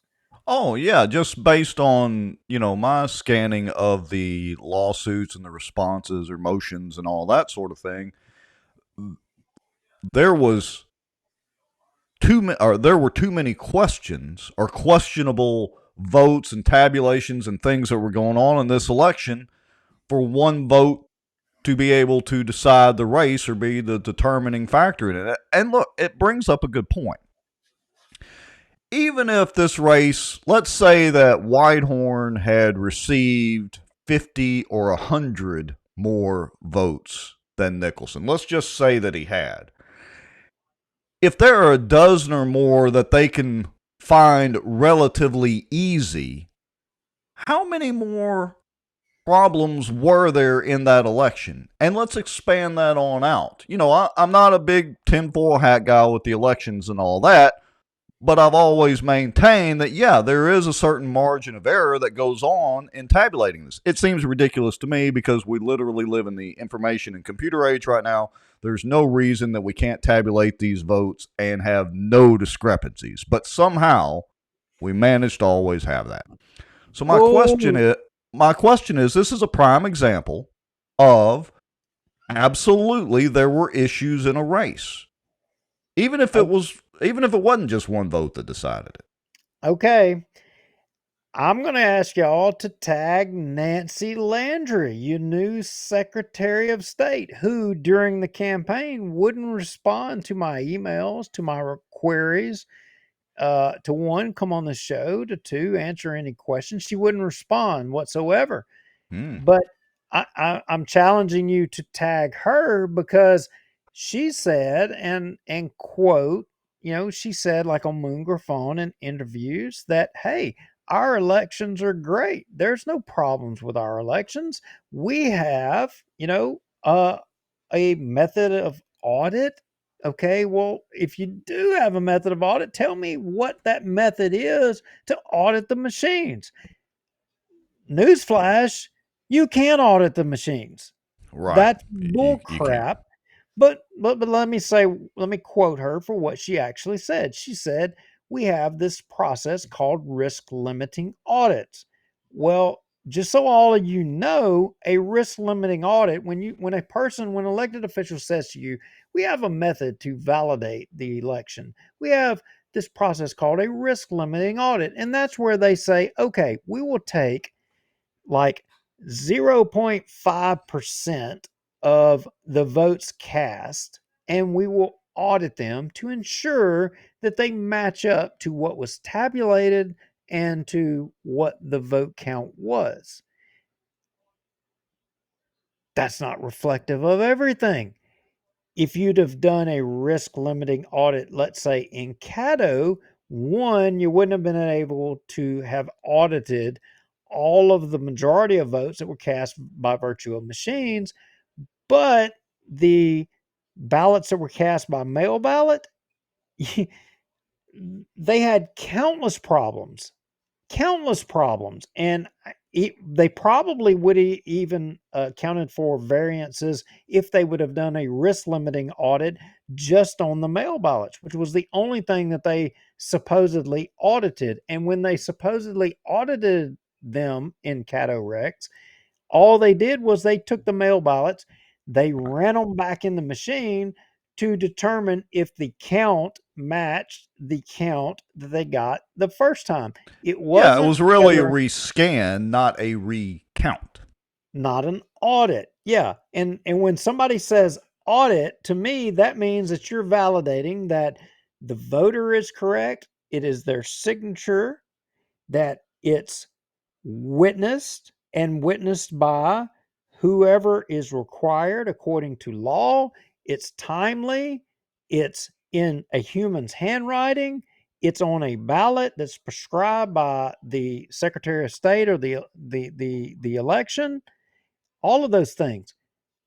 As it turns out, that wasn't the case in Caddo. In fact, as it turns out, there were a lot of problems. In fact, in the lawsuit, it was alleged that there were problems in the electronic machines, in the voting machines. So I'm gonna jump to a conclusion here and say to everybody that I have an opinion here. I have an opinion that people say, well, this judge did right by calling for a new election. I'm not 100% sure that that's right. Wait, calling for it? Well, okay. So I think my opinion is there absolutely needs to be a new election because they don't really have any choice. But then again, if we have the same people running the election and certifying, the Secretary of State guy was there to certify the recount. Okay. All right. Let If me, we let have me, the same exact people running the election again, we're likely to get the same exact type of mistakes and problems. Nope, you're missing my point. You're Okay. missing my point. My point is this judge, I don't know that I'm 100% in agreement with this judge. My point is he's calling for a new election. What about the accountability for the why of having to call a new election? What about the discrepancies? Is there going to be any accountability for the the potential fraud or alleged fraud or the inconsistencies is the Secretary of State's office going to be held to any account in the fact that an election was held that had so many improprieties that a judge ruled to have anew? I think the judge just gave a pass to all of the fraud that potentially took place in Caddo Parish. Well, maybe so. And interesting you mentioned that. And Colonel Crockett, I'll put the comment back up here. He said Nicholson's audit showed ballot harvesting. I pulled up John Settlec's article at settletalk.com, and he mentioned this very fact. Put this out, I think it was today. It says vote harvesting is generally defined as gathering and submitting of absentee mail-in ballots by third parties rather than directly by the voter. Although that sounds meritorious to help assist absentee voters, there have been many repeated allegations of improprieties. But more importantly, specifically, voters have been asked to only sign and leave blank the portions dealing with the candidate voting. The harvester then fills in the candidate's name. According to John's article, let's see. During the trial, Wendell Delaney was identified as a witness on at least one of the contested ballots. There are many reports that Delaney is a major vote harvester. They say he goes to nursing homes preying on the elderly, then he fills out the name of the candidate that he is working for. This is the interesting part. There is also a report that Delaney was caught in the act during the sheriff election and that a police report has been filed. That could be very intriguing if there was an arrest or a police action, and obviously the report's going to be public record. So where's Nancy Landry? Paging Nancy Landry. Somebody earlier said we should get Brandon Trosclair down here to come on at the votes. Oh, I mean, look, I do want to address that. I do. So somebody called me before the show within the last week, and we had this discussion talking about Caddo, and we were talking about the previous election. We were talking about the Brandon Trosclair campaign and the Nancy Landry campaign. Look, let's call it like it is. And Nancy, if you're watching, basically you put your campaign on cruise control. You knew that you were going to win. You didn't have to answer any questions. The public didn't demand any questions because election integrity was not an issue that was on the forefront of the voters. It was not.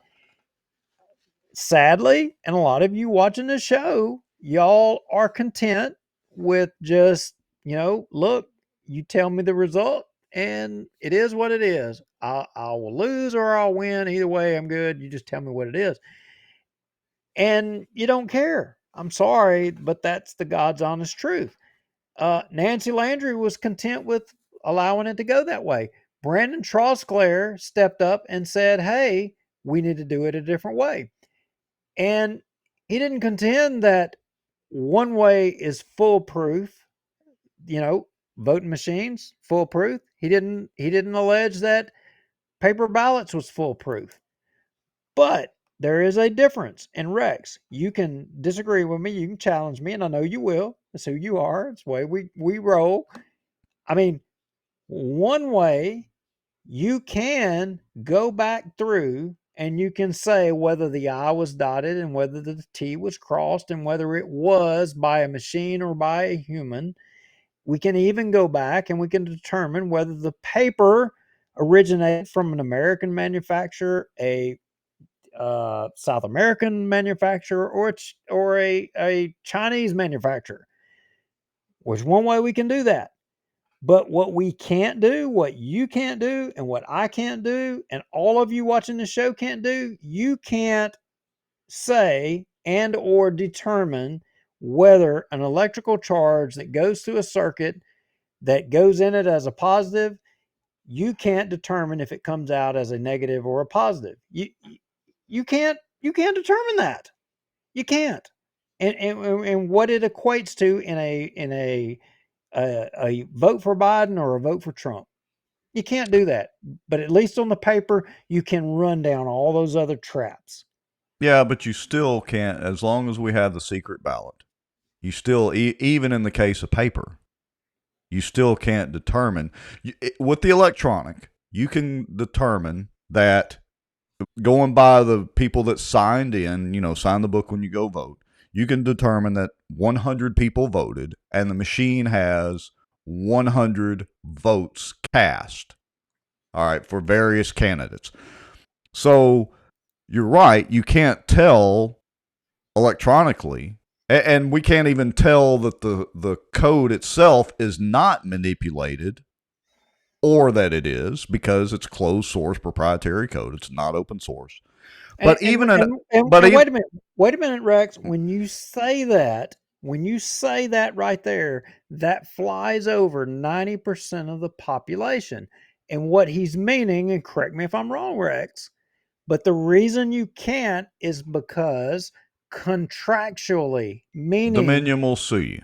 These companies make you sign a contract saying that you can't look inside to see how it works. Am I right? Basically, but it's even worse than that. They just don't, they don't give you the source code. And so the compiled code, you can't completely reverse engineer the compiled code like that. It doesn't work that way. So they literally don't give you access to the source code. They scream it's proprietary and they've got, copyright and patents on it, whatever, blah, blah, blah. So they literally just don't give it to you. Look, even if they said, oh, okay, you can have full access to the machines out there, we still can't tell what the actual code is running on that machine. See, that's the paradox. All right. But even with a paper ballot, as long as we have the secret ballot, you still can't reconcile 100% because, look, I hate to tell you, Duke, folks could swap out ballots even with certified ballots.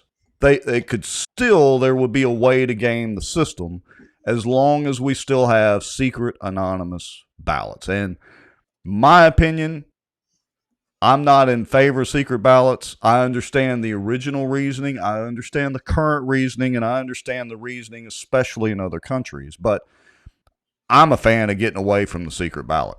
I don't care if people know who I voted for or not. I honestly don't. I understand some people do. I understand some people do, and they have their reasons. But until we get away from that, there is no way to get all of the potential error and fraud out of it, paper or not. Yeah, so we're stuck with lawsuits allowing a judge to determine the outcome and no accountability. So and loss of trust in the system. Further loss of trust in the system.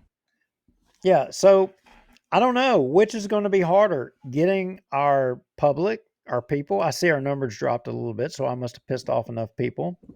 They're talking about elections again. Can these guys get off of that? Well, they don't want to hear the truth. It is what it is. They don't want to hear it. If they don't want to hear it, they're welcome to turn it off. We're going to keep talking. It doesn't matter. I mean, or maybe they're just making more popcorn and drinks, and they're going to come back in full force in the comments again. So who knows? They don't want to hear No, they don't want to hear the truth. They don't want the truth. Right. But the truth is I will tell you, I think it's easier to throw in with all of them than it is to force the people in our public to grow a spine. That's right. The truth. That's the God's honest truth. I'm sorry. Yeah. Let's see. Christopher James Norris. He says, as a Democrat, and again, Christopher James Norris, like we've said over and over, we appreciate everybody, no matter what your political leanings are watching, and we appreciate your commentary, for the last several months. As a Democrat, I believe in voter ID. If you vote in person, you should show your ID or driver's license. And fortunately, we have that in the state of Louisiana. But did you know in the same lawsuit, and the judge even mentions this, apparently 4 felons voted that apparently didn't have their rights restored to be able to vote, is the way I'm reading that. But they got to vote. But they got to vote anyway. Well, I mean, look. And I'm not opposed to giving felons back their rights to vote. We've had that discussion before. But I'm just saying, I'm not either. I mean, if you're living here and you're a natural born citizen, I don't necessarily have a problem with a criminal. If a criminal pays his debt to society, if he commits a crime, he goes to jail, he pays his debt to society, he should have his rights back. And that I includes agree. voting. If he's working, paying his taxes, he should be able to vote. I'm I sorry. agree. And I that's agree. probably going to make a lot of people mad. But according the way I'm reading this, I could be wrong because I didn't go in depth into it. Apparently, there are 4 votes where felons potentially voted and were not supposed to be able to vote, is the way I'm reading this. So I don't know. It's just screwed up all the way around. All right. We could beat this to a pulp. We could Oh, beat it to yeah. a pulp. I'll just keep saying, where is Nancy Landry? Y'all tag Nancy Landry. We would love for her to come on and explain how all of this happened, because during the election, she talked about how great our elections are. Yeah. I mean, she's a Republican.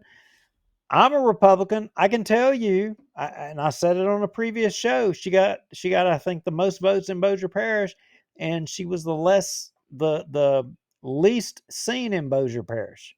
Right. The least. Well, probably name association with some of that. Maybe so. That people have said that. All right, and coming up, folks, we're going to talk about MJ the Environmentalist, and we're going to show things kind of burning up and quasi-exploding. So we do still have more to go. I'm going to show the video. You said that as if we were taking a break or something. Well, no, I'm just reminding people, and for those listening to the podcast version that can't see the comments and what's going on, and really can't see our topics for the night, got to do the little reminders. We do fail with the podcast people because we talk a lot about things that, we don't describe it in full. So if they're like listening, they may not even have a clue as to what we're talking about. Well, and I'm a purist. A podcast, by definition, is audio only. That was the original specification. You can go back in the podcast history, which actually spans over 20 years, and look this up. So I could publish the video, the whole thing, as a podcast, but I choose to do the audio only. So we just have to remember every now and then that we have folks, and look, some of the folks watching the video right now, I'm sure, are just listening to it and doing other things. So anyway. But we do have some fire and explosions coming in a little bit. All right, so Bossier City going to the dogs. Let's discuss this now. I want to remind everybody that during shows.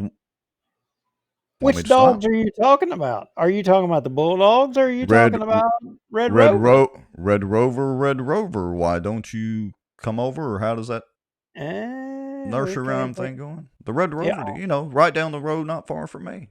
Matter of fact, Cody McCullough lives a couple of houses down from me. I remember that. So go ahead on.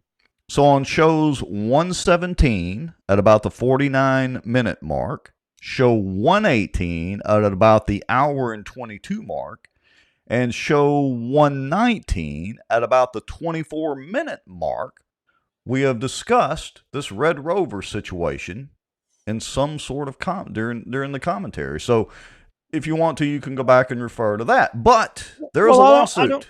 I don't remember any of that. You got to play me a little bit of that. I don't remember any of that. I've slept since then. I've lost hair since then. I don't have that queued up. Please don't make me go grab all those videos. You got the links in the notes here. I know, but I don't have them all queued up. And no telling what we rambled about. More importantly, let's go through this lawsuit, because I've got to, and we're not going to go through the whole thing, but I got to tell you,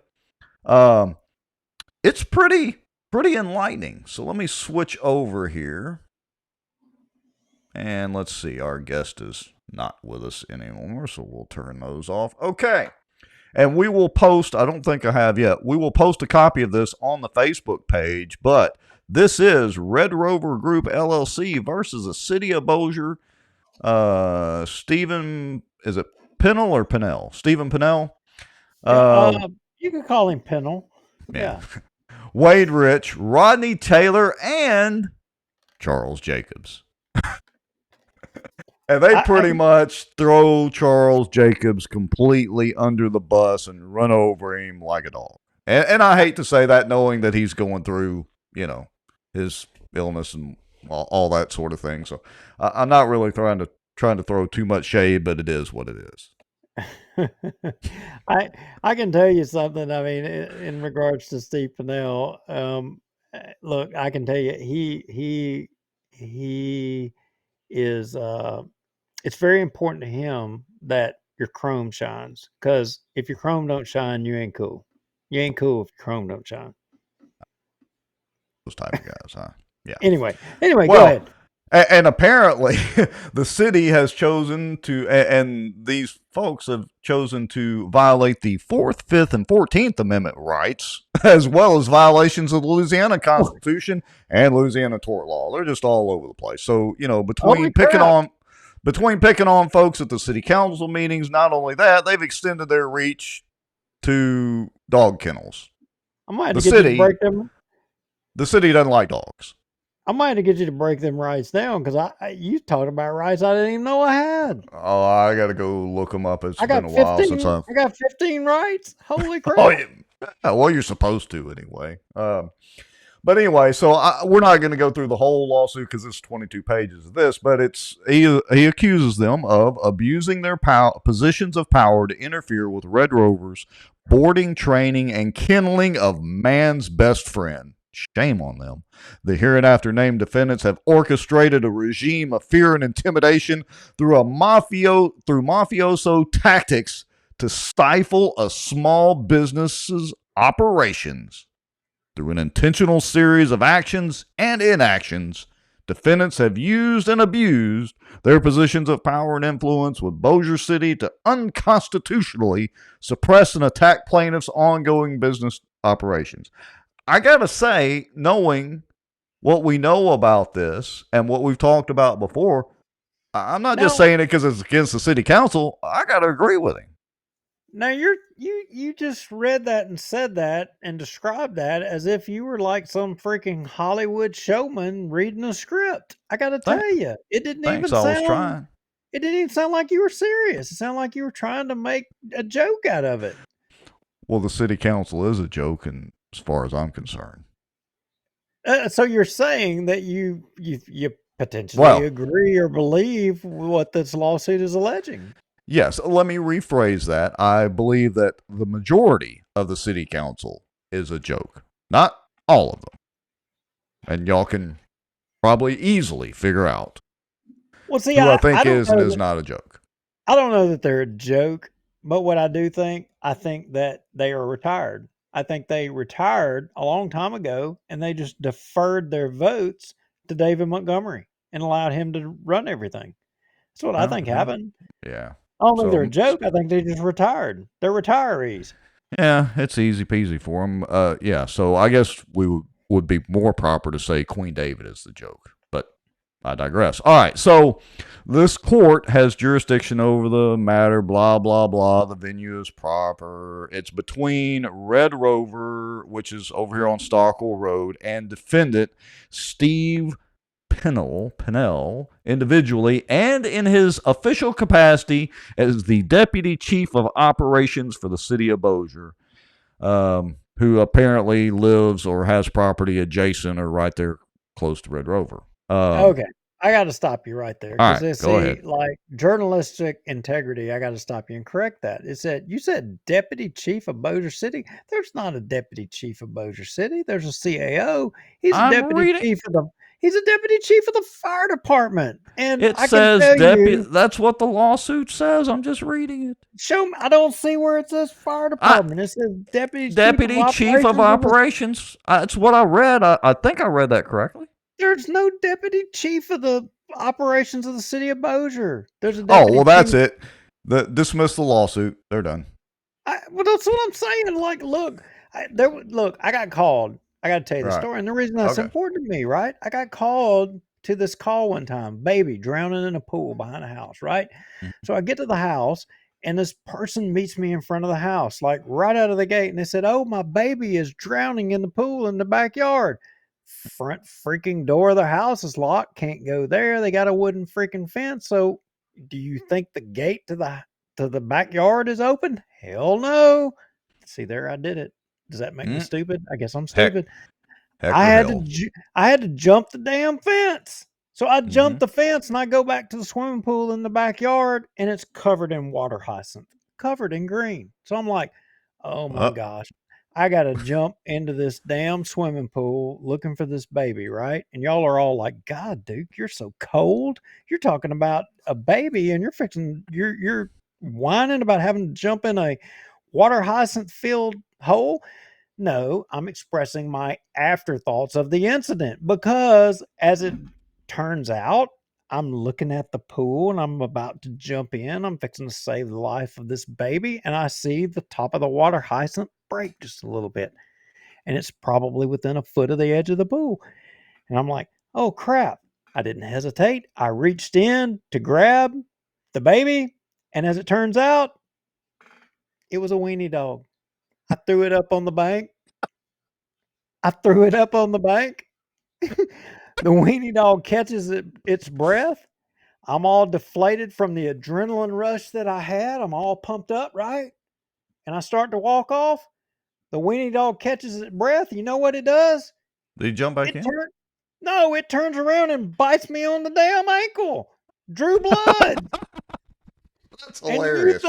do you think the deputy chief of operations of Bossier City came to my aid? Hell no, they started making jokes about it on the damn radio at the fire department. That's a great story. The good news is our street credibility with the pro pet people in town has just gone up probably about 10 or 15 points. Well, yeah. So not only have I saved dogs in Bossier City, I mean, I am a dog lover. I mean, you can take it to the bank. Yeah, I pretty much am too. We have, well, our dogs may as well be members of our family, even when I get mad at them sometimes. All right. So anyway, yeah. Aside from the fact of whether he's the chief of operations, chief of the fire department, assistant chief, whatever the heck he is, Defendant Rodney Taylor, who is in his official capacity the director of permits and inspections division for the city of Bossier City, and defendant none other than Charles Jacob Zamboni himself in his official capacity as city attorney for the city of Bossier City. And then, of course, defendant just the whole city itself. So they go through these out, and I'm not laughing at the lawsuit because if you look beyond the lawsuit and into the actual events that have transpired that are part of the public record, there definitely is a lot of merit to this. Anyway, Red Rover opens its doors to all dogs, blah, blah, blah. Wait a minute. What? It says penal. Wait a minute. Back up. Penal is believed to own. Never mind. Never mind. All right. Go ahead. It says this matter, and we will post this after the show, but this matter began as a simple complaint of alleged noisiness by Pinnell to plaintiff and spiraled into an abuse of power by a local government officer against his neighbor, using every tool and connection that he has. In my best radio voice. And so they go back and forth, but I mean, it's worth reading. Trust me. I mean, like I said, we kind of knew a lot of this. We've had who did we have on? Did we have Cody on? No, we didn't have him on, but when this first came out, we got, I want to say we got a proton mail, about the whole incident, and we got the police, we public information requests, the police reports that included, as I recall, direction from the city attorney to the officers on the actions to take. I mean, there was some, I got to tell you, in my opinion, nefarious action there that may not should have went the way that it went, and it would appear that probably this is going to all be vetted out in a court of law. But I have to say this, Rex. I mean, knowing a little bit about the history of this case and knowing the current situation with Jacobs, I'm not so sure that there's going to be complete and clear resolution with this. the same as with the term limits deal. A lot of people watching are like, "What in the hell is Duke Lowry talking about?" But there's some other things that are going on, and I would say that Rex, we probably ought to jump to the city council meeting today, and we might would explain what we're talking about a little bit. Okay.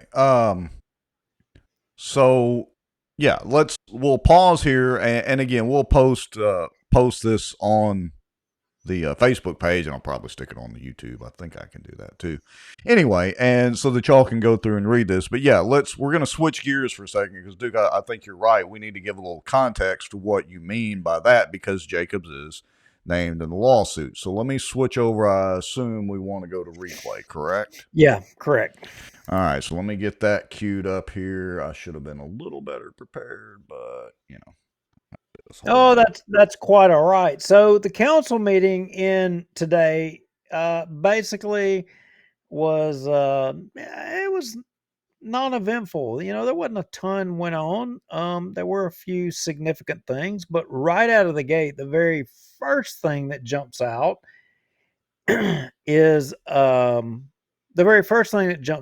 the prayer, and that's where we will catch all of you up to speed because the majority of you are not going to know what's going on or what has went on, and it's actually a sad thing.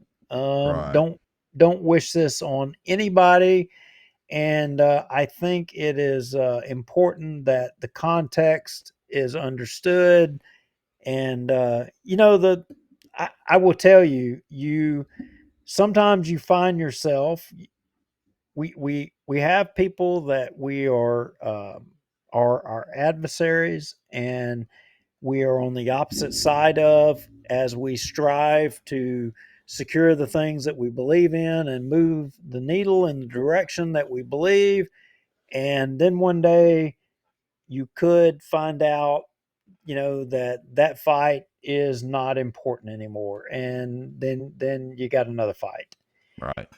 And Yeah, and we don't wish that on anybody. we don't. And so I would say that Rex, right out of the gate, the first mark, 19. Yeah, I got you. Let's play with it and let's listen to the words here. Councilmember Chris. Let us pray. Holy Father, we thank you for this time that you allowed us to see. We thank you, Lord God, for all your goodness, your kindness. We thank you for this season of receiving Christ as saving Lord of the whole world. We thank you, Lord God, for your perfect gifts to us. Lord, we lift up today Mr. Jacobs. We ask you, Lord, to touch his body, bless the medication that he may be taking. Lord, cause him to recover day by day. We pray for others who may be sick among us. We ask you to bless them. Thank you for those who serve others. We pray for direction in this meeting today. In Jesus' name I pray. Amen. Amen. Please join me in the Pledge of Allegiance. All right. I pledge allegiance. Let me pause that. Yep. So he mentioned the medication he's taking. So a lot of folks may or may not know. I'm going to. It's kind of out there now in a lot of circles, but and this has a political twist to it because it makes for a lot of questions. Lawyers and people in the legal profession, they probably would promptly know the answer to this stuff, but lay people, you wouldn't. I don't. But shortly after, not this council meeting, but the last council meeting, Charles Jacobs, the city attorney, came down as being sick, went into the hospital, and it's my understanding that he's been in the hospital ever since. He is receiving treatment for a illness that is a significant illness that is a pretty major thing, and not a lot of people recover from. So, from a personal standpoint, I don't know. I haven't ever really considered Jacobs as being an adversary. I've appreciated the the challenge, I will say. as it stands with him being the city attorney, but a lot of people wouldn't view it that way. Um, but it was never nothing ever personal, and you know, it going forward poses a lot of questions politically and legally as to where things go, considering lawsuits that are on the table by virtue of being the city attorney, uh, your position as being a witness to things and being involved. You know, I don't know. I can't imagine how this all would go.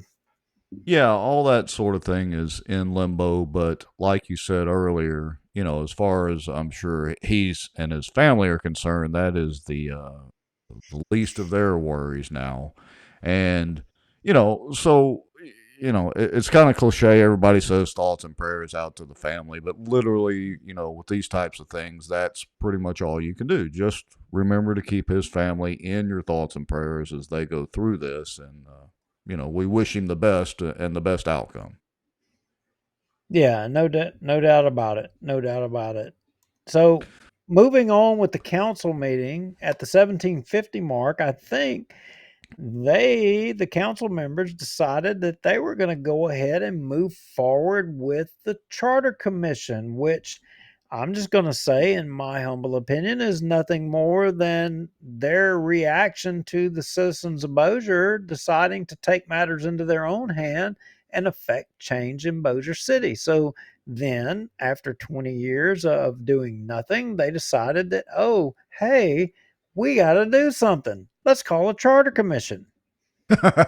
Well, selfishly, I have to say that it is so nice to know that the Term Limits Coalition has dominated so much of the city council meetings and is going to continue to dominate many of the city council meeting for the foreseeable future. So, kudos out to everybody that's a part of that. All right, I'm going to go ahead and play. Oh, look at there. Parker Ward. Hadn't seen that name in a while. Parker Ward says, Duke, off topic. I saw your better half tonight at the Bossier Republican Women.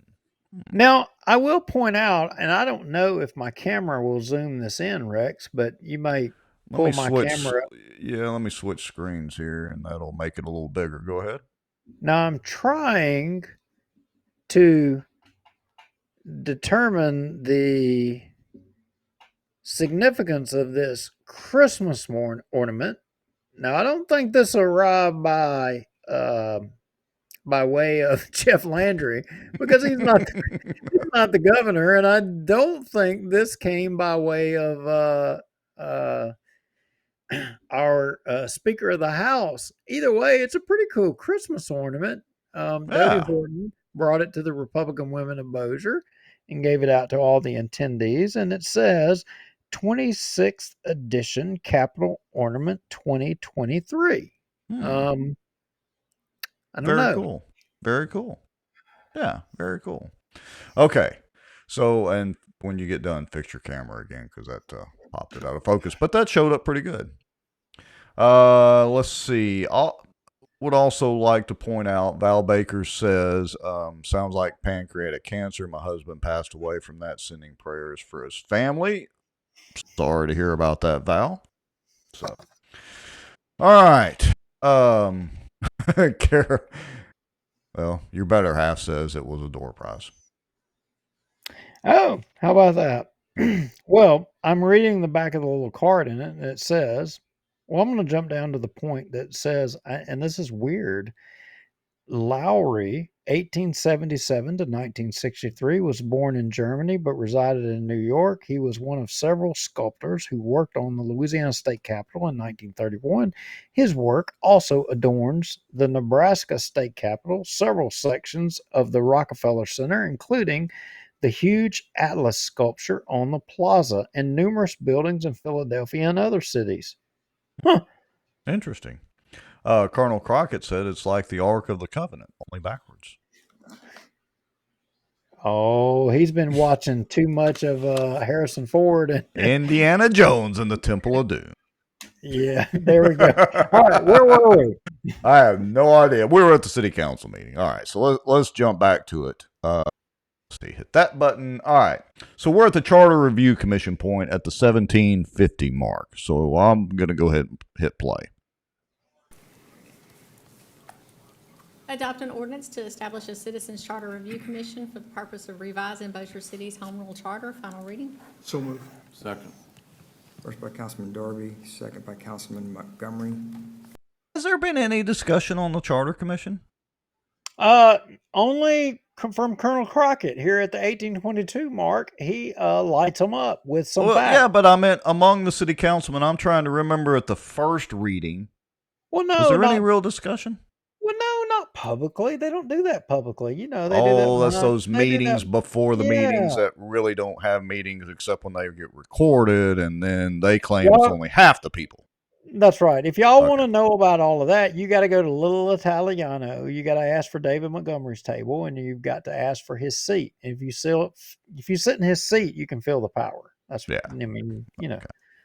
Okay. So let's see what commentary we actually have. Comments from the audience. Comments from the audience. The main David man. Crockett, 653 Dumaine Drive, Bossier City, Louisiana. And my prayers are out for Mr. Jacobs, too. I just wanted to mention that. There are two things I want to read that I think that if the people on the council have not gone and done the research themselves, you need to read this. But there are two issues. Article 6 of the Louisiana Constitution, Section 5, at the very end, if you read through it and understand it enough, I think you see that the intent is that at least one member of the commission who does a charter review should be elected and appointed from each affected local government subdivision. I'm not going to read it all because it'll take me too much time. If you haven't gone and read that, each councilman, you shouldn't be voting to continue. You should continue this to another meeting if you haven't done that research yourself. And then if you look at revised statutes 4261, I mentioned dual office holding at the last meeting, but I want to read this for the public to understand. It's essential that for the maintenance of a democratic society, the public officials and employees perform public business in a manner which promotes and maintains the confidence in the general citizenry of a high level and trust in public officials, public employees, and government decisions. The attainment to this end is impaired when public officials and employee holds two or more public offices. Whether you consider this as an office is subject to your interpretation. But it says are public jobs, which by their particular nature conflict with the duties and interests of each other. And that's the whole intent of dual office holding, is not to be in two positions. The attainment of a high level of confidence and trust by the general citizenry in public officials, employees, and government decisions is further impaired by the excessive accumulation of government power, which may result from public officials or employees holding two or more public offices or public jobs. That's subject to your interpretation, whether you can appoint somebody to multiple positions. But having somebody in an elected position also serving on a city commission doesn't seem to make too much sense to me. So those are two issues that are some of the reasons that I think that the city ought to consider tabling this issue. Clearly, we're concentrating the power in the few, which goes against this. Now, the comment that was made in the last meeting, Mr. President, was that two of the councilmen could not find people from their districts to serve. Just talking to people today that I didn't ask to come, there are two people from the two districts that are not represented that would be willing to serve on this commission throughout the whole process. Very dedicated people who come to these meetings. So there are two districts that are totally unrepresented. I think that we could solve the two issues that I'm talking about right now if you consider those, but there are two people that you could probably catch from both of those two districts. I wish you'd consider it. Thank you. Okay. So, pretty much that was the end of the discussion, right? Yeah, that was the end of it. So I'm just wondering, I mean, we're clicking along about 80 people total watching. I'm just wondering, what do y'all think the Colonel just said right there? What do y'all think the message that he just said, what do you think he was saying? Oh, Rex, I know. what do you think? I know. Tell me. If you're Queen David and the majority of the council, here's what they heard. Wah, wah, wah, wah, wah, wah, wah, wah. The Charlie Brown teacher deal, because they weren't paying attention at all. Well, you're right. You're absolutely right. But if you're the public and you're the citizens, what did you hear?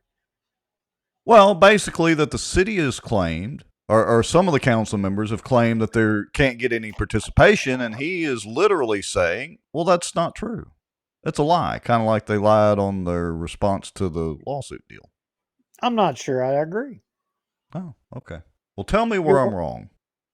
Well, where I suspect maybe you may have went afraid just a little bit or wrong. Askew? Askew, there you go. Yeah, see them big word and resting words. See, we didn't have them in Halton.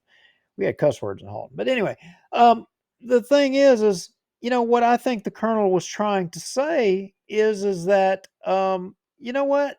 People have the decision here to make, and basically what he was saying was you got citizens there that are from those districts that want to or would be willing to participate if they were even considered, but they're not considered. And oh, by the way, um, hey, there's some dual office holding considerations. Was he speaking to the council? Do you think that the colonel really thought that the councilman would listen to anything that he said? Do do you think that they were listening to him? You said it just a while ago. You said wah wah wah wah wah. So who is he talking to? He was talking to on a publicized video, open meeting, public meeting. He knew that probably we would be showing it on the show. Mm-hmm. He was speaking to the public. Why does he do Bingo. that? Why does he do that? Well, I mean, I don't want to speak for him. Of course, he's Colonel's in the comments and all that. I don't want to speak for him, but I think he does that to help educate the public as best he can and get the message out there. And, in some respects, to make the majority of the city council look like the horses' asses that they are. Oh, sorry, cuss word.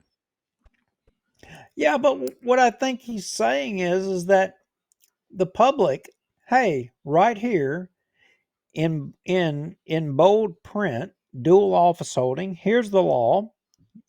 Listen to it. You're not going to take the time to go and read it yourself. Let me read it to you. He reads it and juxtapose that against the issue that's being allegedly debated. There's no debate, but the issue that's allegedly being debated, and if you may or may not think about it, I mean, so if the public pays attention to a Crockett or whoever it is that's getting up there and reading the way things are supposed to be, if the public decides, you know what, I don't care. I don't care.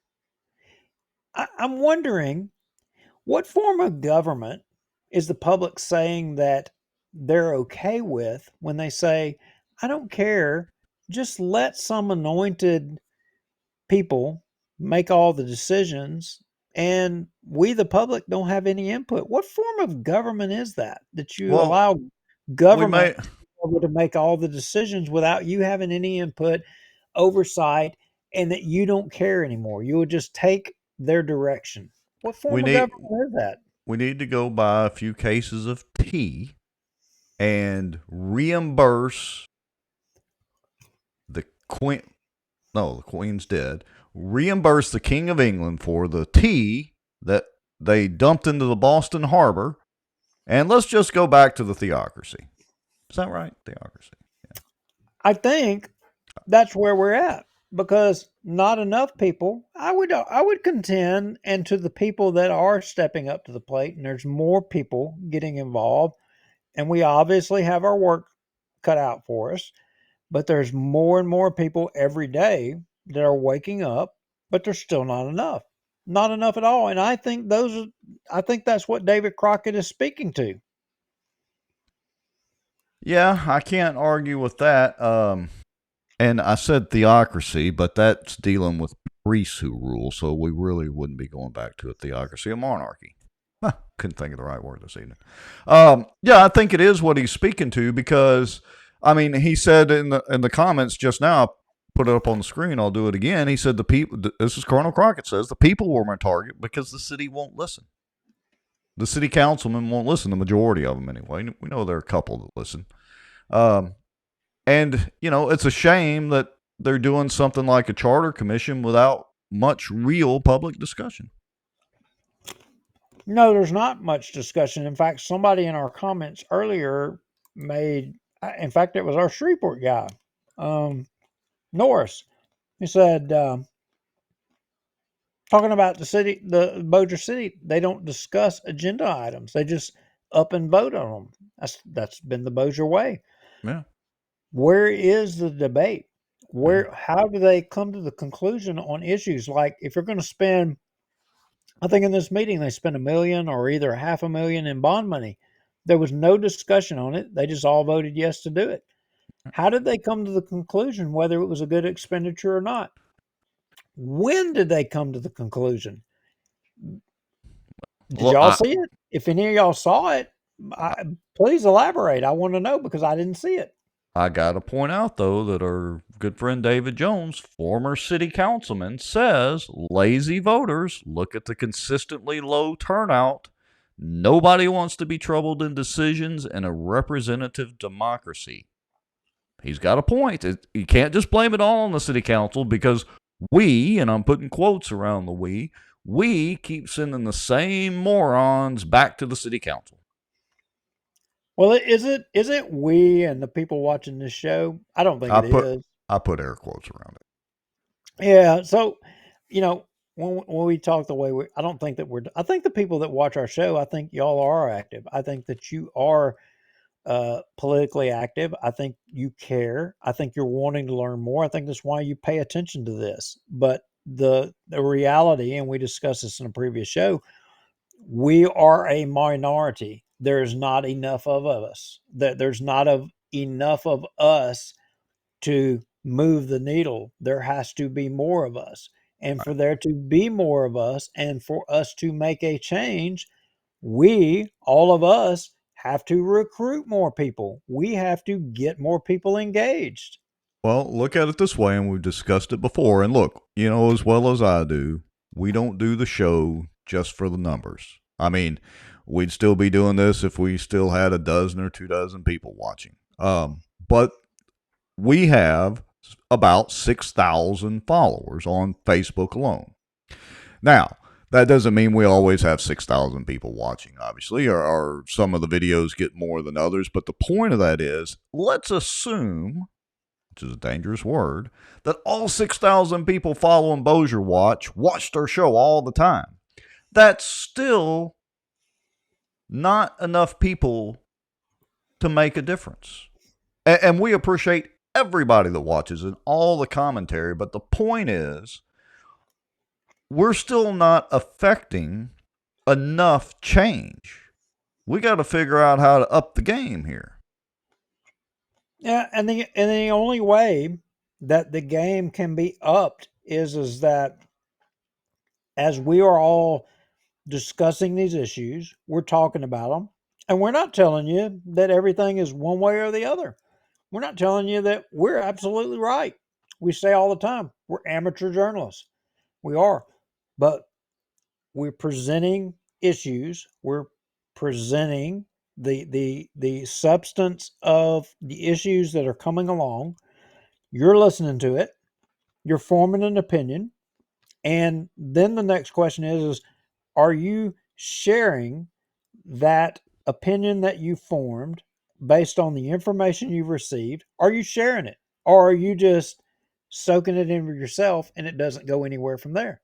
Yeah. If it doesn't go anywhere from there, you're not taking the next step. Right. You're not. Look, this platform and domain is not solely owned by us. We've just, we're really the first to do it around Bossier, but we have encouraged lots of people, and I made the offer plenty of times. If you want to have your own platform and soapbox, social media is the great equalizer, the internet and social media. And I'll be glad to tell you how we do it, make suggestions on how you can do it.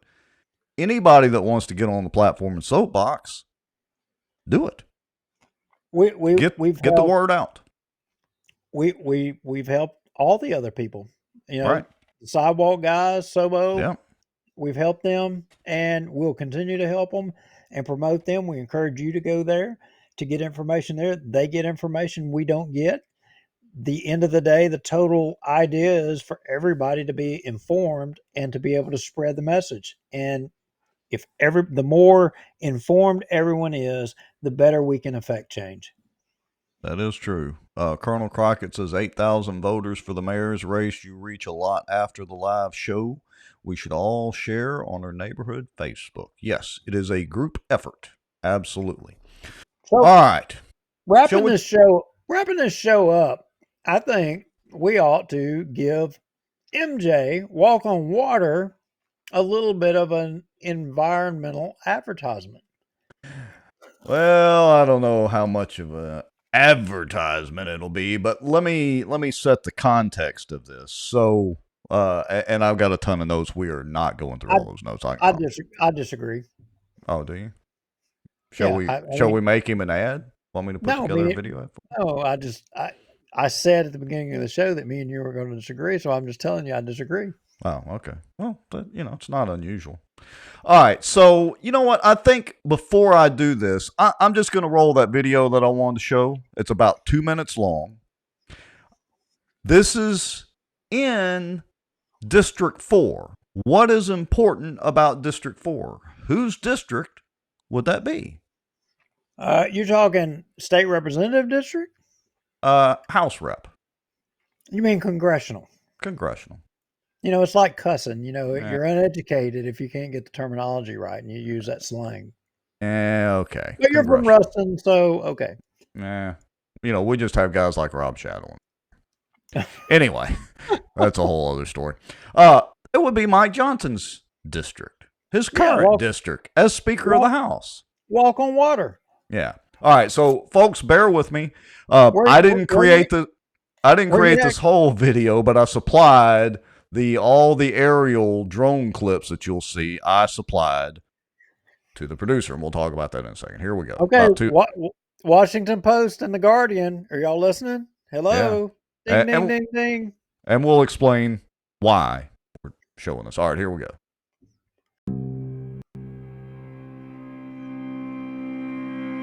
Boom. Boom.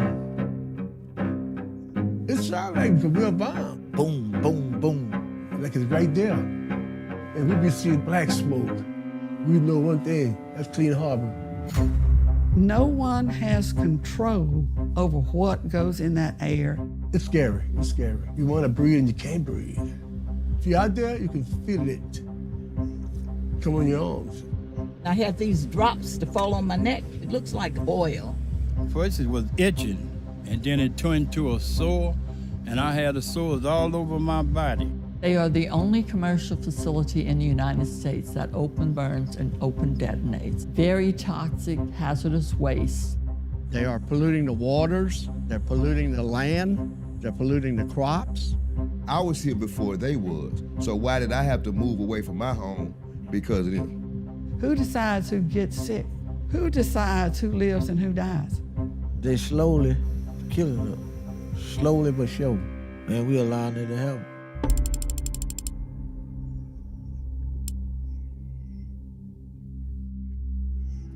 Clean Harbors is located in a wooded area. It's surrounded by timber ground. You cannot see the burn pits themselves. We're going to get up as close as we can.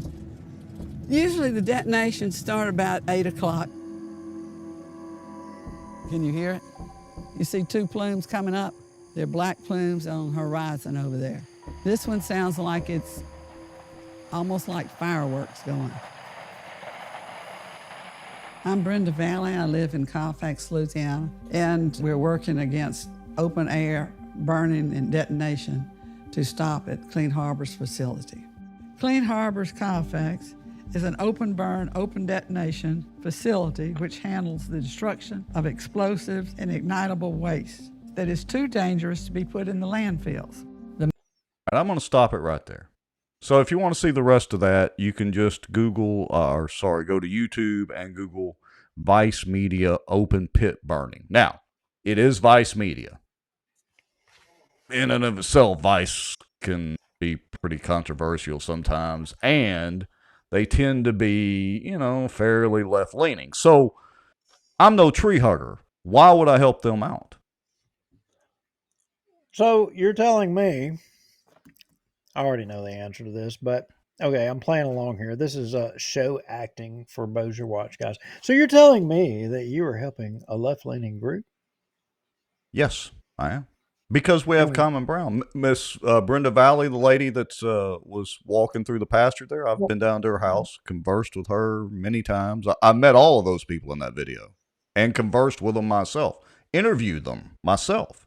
You know why? It sounds as if you were a stakeholder in the burn chamber and the Colfax Yes. hazardous waste Which burning. are somewhat related. But here's the deal. Here's what I tell everybody, because I don't make any bones about it. I'm generally, vote Republican. I'm generally considered conservative, gun-toting, four-wheel drive, driving, all that good stuff.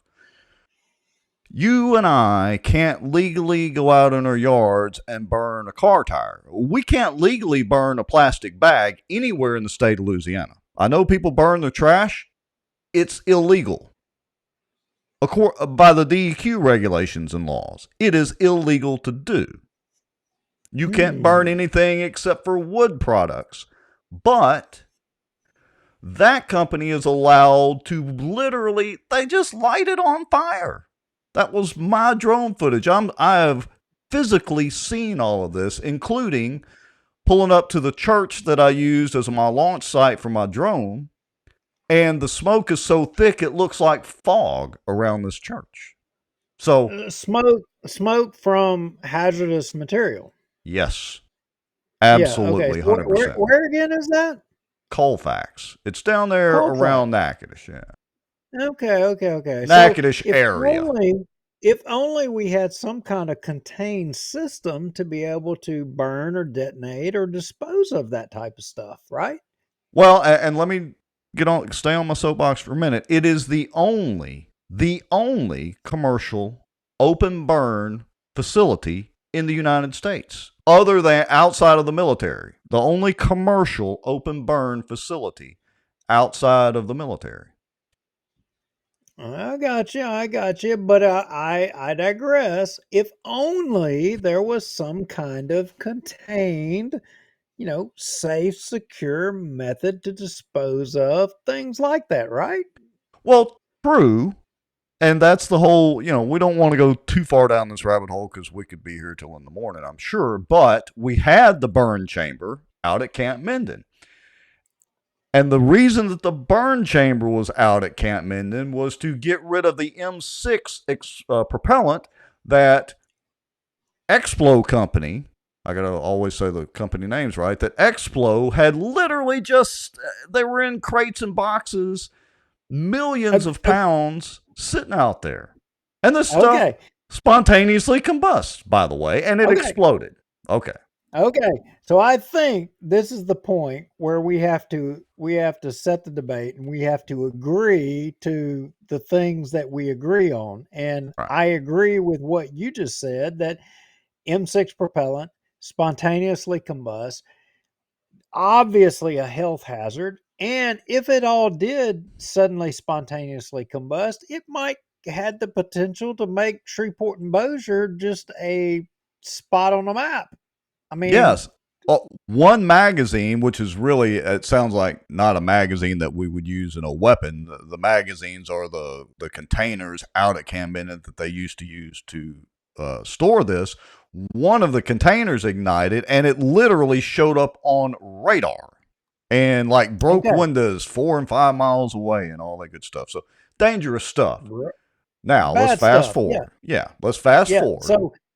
So a plan was developed, and a plan to build this contraption that would remediate, in a safe way without, making an exposure via smoke and gas to the atmosphere and to the community was developed, implemented, And and worked like gangbusters.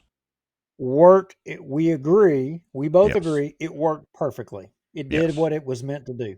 Yes. Now, So, the problem and the slight divergence is that ESI, the company that came in and literally saved the day, they bid on the job after they were going to they were going to just open burn all that M6, millions of pounds. I mean, you can go back and Google it or look it up, but they were going to open burn all that. And the community rose up and said, oh, hell no, this isn't going to work. And long convoluted story, but Citizens Action Group was formed and lots of stakeholders came together and got with the Louisiana Department of the Military and blah, blah, blah, and all that. So they decided to come up with this contained burning system and apparatus, which, as we said, worked like gangbusters. And they were able to dispose of all that M6 within a matter of several months. They did it safely and with virtually no emissions when they were doing it. I agree with everything you've said up to this point. I want to add on to that. A person or entity that ended up implementing the method, way, funded, paid for, the way of disposing of all of this was a person out of our community, a stakeholder, lives here, a part of this community, the Madden family. Well, hold on. I got to stop and correct you. No, they didn't pay for it. Okay. No, absolutely not. It's federal tax dollars. $30 million project, federal tax dollars. They did not pay for that. Okay, well then you define what their role was going forward. Okay, and their role going forward was. Do you deny that they are a stakeholder in this community or work? Oh, they're a huge stakeholder in the community. Madden Construction, for those of you that want to know, the crawfish hole over there. As a matter of fact, John Madden literally tried to hire me at Crawfish Hole to shut me up at one point. Madden Construction. They've been here. They and great, generally great people, well respected in the community. There's no doubt about that. But to correct you, they didn't pay for that chamber. However, they had come up with some other systems and methods, and they decided, along with ESI, which is the company that correctly disposed of all the waste that were contracted to do it, and they did a bang-up job, they decided that, hey, this could be commercially viable. This thing works so well that they wanted to turn it into a business and leave it out at Camp Minden. Okay. It sounds like the Maddens didn't have nothing to do with it. Why were they even a part of it if they didn't have anything to do with it? Because they were wanting to come in as stakeholders with it. Well, were they? No. Okay, so they didn't have no money and no skin in the game. No. Well, let me rephrase that. Except for they did help fund some of the advertising that ESI was trying to do to convince the public and get the public on their side as a whole to let the burn, quote unquote, let the burn chamber stay. In other words, be able to turn this to a commercial enterprise. And look, I got to say, even though I wasn't for the burn chamber remaining, and that's where you and I kind of, diverge a little bit. As far as the business goes, I could absolutely see it and agree with the Maddens. It wasn't that. I mean, we had them at the PEC meeting. But the problem was the contract with the military and the EPA, because I don't know if you know this, or I think you do because I've said it before, but many of our viewers may not know it. It was a Superfund site out there at Camp Minden before the M6 exploded. All right, it was already a Superfund site because of the pink lagoons and the wastewater and all that leaching into the soil. When the M6 was exploded and it was discovered that all this M6 was sitting out there stockpiled, that somehow the state police missed, we're supposed to be checking on all that. It actually got the only place in the country that had dual Superfund status. Now, So back to the Madden's role in it. So they were pushing along with ESI to be able to turn this into a commercial venture and safely dispose of other hazardous materials and explosives and things like that. And look, ESI is a straight up, seem to be very honest company. Dean and those guys were, very straight up, pretty darn transparent and all that. The problem was the community, there was a huge uprising, and the community did not want that operation to stay out there. That's right. And I remember there was a lot of discussion that people were talking about, hey, do we want hazardous materials from all over the country to be coming by truck, by rail, whatever method, to come there to be disposed of? It wasn't a question of whether or not the process, the burn chamber itself, the technology, whether it could remediate any of that material effectively or not. That was not in question because it was 100% effective and proven to be able to remediate all of that product. The question was, and of the community, rightly so, about the safety and security of hazardous material and things being brought in from, say, around the country to be able to dispose of it. Right. Right? Yes. And look, the truth is that lots of hazardous materials, this better than anybody, as, a owner of a trucking company and former hazmat guy with the fire department and all that kind of good stuff, better than anybody. Our viewers, not all of our viewers, may know that there is a lot of hazardous, dangerous material that gets shipped by rail and by truck every day.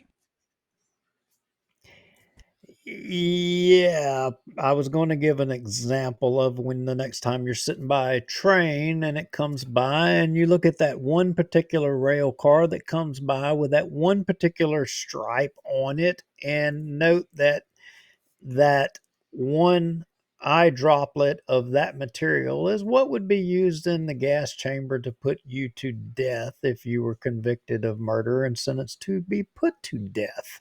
And it's coming rolling by you within 30, 40, 50 foot of you in the tune of while you're 100,000 gallons. stopped griping about the train taking too long on Airline Drive, you don't realize what is right in front of you. Yeah, All that's right. But the thing was, so that the community outcried that, Right. hey, we don't want this, not in our community or whatever. So hey, they don't. That ended up leaving and allowing the Colfax open burning, so that when they burn it, it just turns into a solid, up into a gas, into the air, and it spread whichever direction the wind blows. It ends up coming down in the water and the soil. It flows down to whoever in whichever direction that's going to go and gets you there. And things that would have potentially come here to be disposed of will now be put into a buried pit in, say, Oklahoma, that it will rain on, will end up in the Red River, that'll come down by way of the tributary that you may pump into the Bossier City water system that ultimately comes out of the spigot in your kitchen sink. Right. Hey, No gotta be harm, careful. no harm, no foul. Right. Got to be careful, Duke. You'll be on the tree hugging side before too long. But seriously, so how does this tie to MJ? And let me kind of tie in the burn chamber and the Clean Harbors deal in MJ. All right. Well, I can't go there without saying, which is why I took the position and wrote a brief in favor of the burn chamber staying here. Right. Because it is a proven method of being able to take care of remediation of things. And what I can tell you, some of the product that would have potentially have been remediated there is probably now being buried in landfills north of us that will ultimately be coming to us regardless by way of the water. Or open burn down a Colfax. Yeah, but hey, you know what? If people can't look beyond the trees for the woods, I understand that. And look, let me say, we don't certainly don't completely disagree with that, and I 100% agree with the science and the fact that ESI came in and did their job, did it well. But so how does this how do these things tie together? Well, first of all, some of the M6 was shipped down to shipped down to Colfax. Let me get my wording straight. Was shipped down to Colfax and was open burn there. As a matter of fact, I was just going back watching one of my videos. The last 15 pounds of M6 propellant that they missed in this cleanup process, there was some debate at the CAG meeting with the Louisiana Department of the Military about whether they were just going to light it on fire out there at Camp Minden or actually have to ship it down to Colfax. It's kind of a funny deal. But anyway, so how does that tie into MJ? Now, CAG meetings and all of this stuff, we're not just talking off the cuff, Rex. No, this is what I know that you were at countless meetings. Yes. You were at a ton of them. I was. And a virtual, well, I wasn't at the very beginning of it, but I was there from about the 2015, 2016 time on, was at virtually all the meetings. CAG meetings are just public meetings, and some of them secret squirrel meetings, with literal tree huggers. Now all of this is before Bossier Watch, right? Yes. And interestingly enough, it kind of helped form the way that we've done some of the videos of the city council and the Cypress district and all that. It was kind of not a precursor, but kind of almost a precursor to Bossier Watch. Now, how is it that I know that you were at all these meetings? Well, because you went to some of them too, and you were aware of the meetings, and you were on the PAC at that point.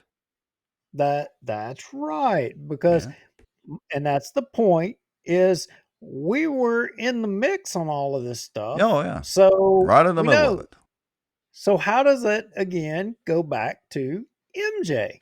Well, okay, so I got a phone call the other day from a former CAG member, or actually still currently a CAG member. They're about to dissolve that finally. That's a whole other story. And apparently there is a reporter from the Guardian out of New Orleans that was looking into, or is looking into, may still be, I don't know, the fact that Patrick Johnson, Mike's dad, was supposed to be on the CAG for the Camp Minden burn system, and they were trying to tie that into, I guess, Mike Johnson's environmentalism or lack thereof. I don't know. And so I got a phone call and said, hey, do you still have a lot of those videos of the CAG meetings? Which, of course, I do. I've got them posted at various places across social media. I've actually went down the rabbit hole of consolidating some of that today and get it all posted in one place. But anyway, so here's the deal. I knew Patrick Johnson, Mike Johnson's dad, fairly well. Most people may not know, but Patrick, Mike's dad, sadly passed away just like, I think it was 2 days before Mike was elected to Congress. He was a great guy. He was actually burned really bad in an anhydrous ammonia explosion. He was a fireman on the Shreveport Fire Department, was burned really badly. His partner that was there was burned to death. It was a big ordeal, I think, back in the mid or late 80s, if I remember correctly, around maybe 85 or 86. Patrick was a great guy. I don't remember Patrick, nor certainly Mike, being at any of the CAG meetings. I can tell you for a fact there were none of the meetings that I was at, because I certainly would have known. I would have gone up and talked to them. So maybe in the early on meetings, maybe so, but not in any of the meetings that I attended. So how does that again relate to Mike? Well, Colfax and Clean Harbors, which has been in existence for decades, so long before Mike, came into political existence, they have been down there burning. But the folks down there, because I've talked to them, have been complaining about this problem for a long time, but honestly, because of the demographic, they couldn't get much traction. And with the burn chamber situation and all that going on, they reached out and we got the ball rolling and got some publicity down there, to the point that right now there's a moratorium from the DEQ on Clean Harbor is open burning. They may be lifting that soon. But again, how does that relate to Mike Johnson? It's in his district. And he has done zero. Zilch. Somebody prove me wrong. Well, now, Clean Harbors yeah. does employ some people, but only about a dozen employees out there to run that whole thing. I mean, they're literally just taking the stuff out there on forklifts and lighting matches to it with diesel.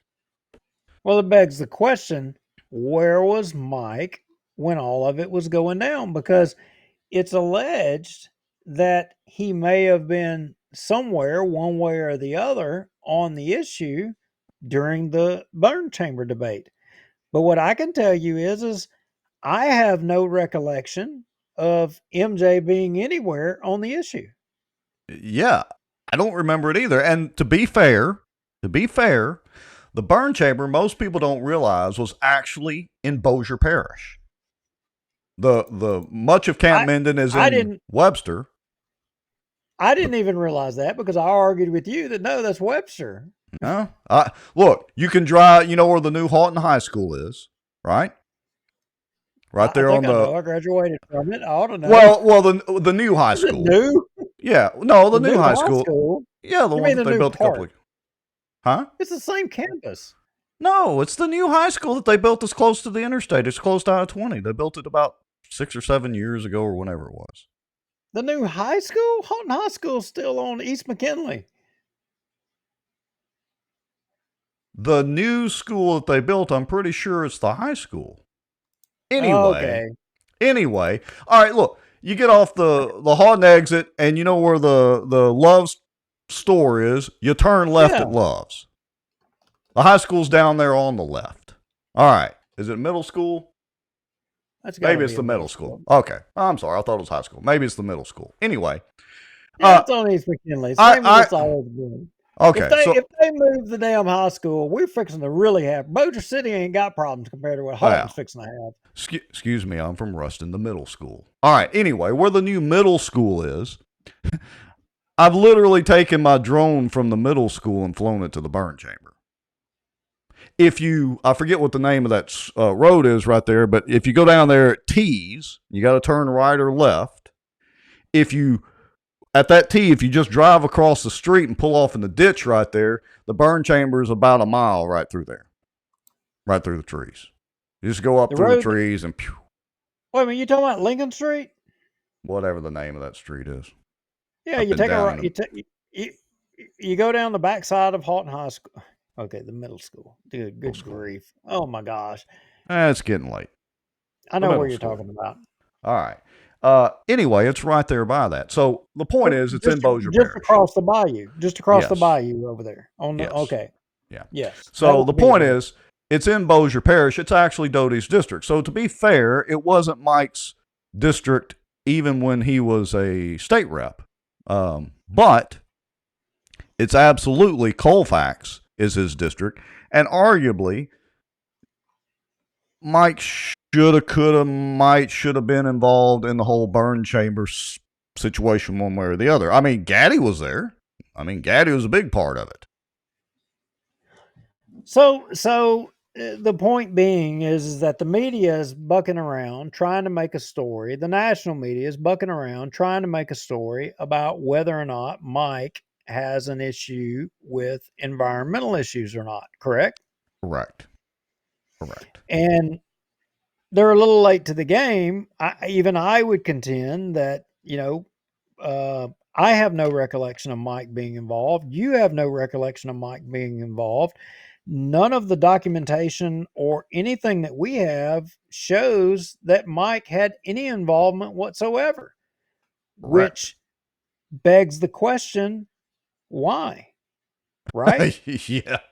Yeah. Why? Why not?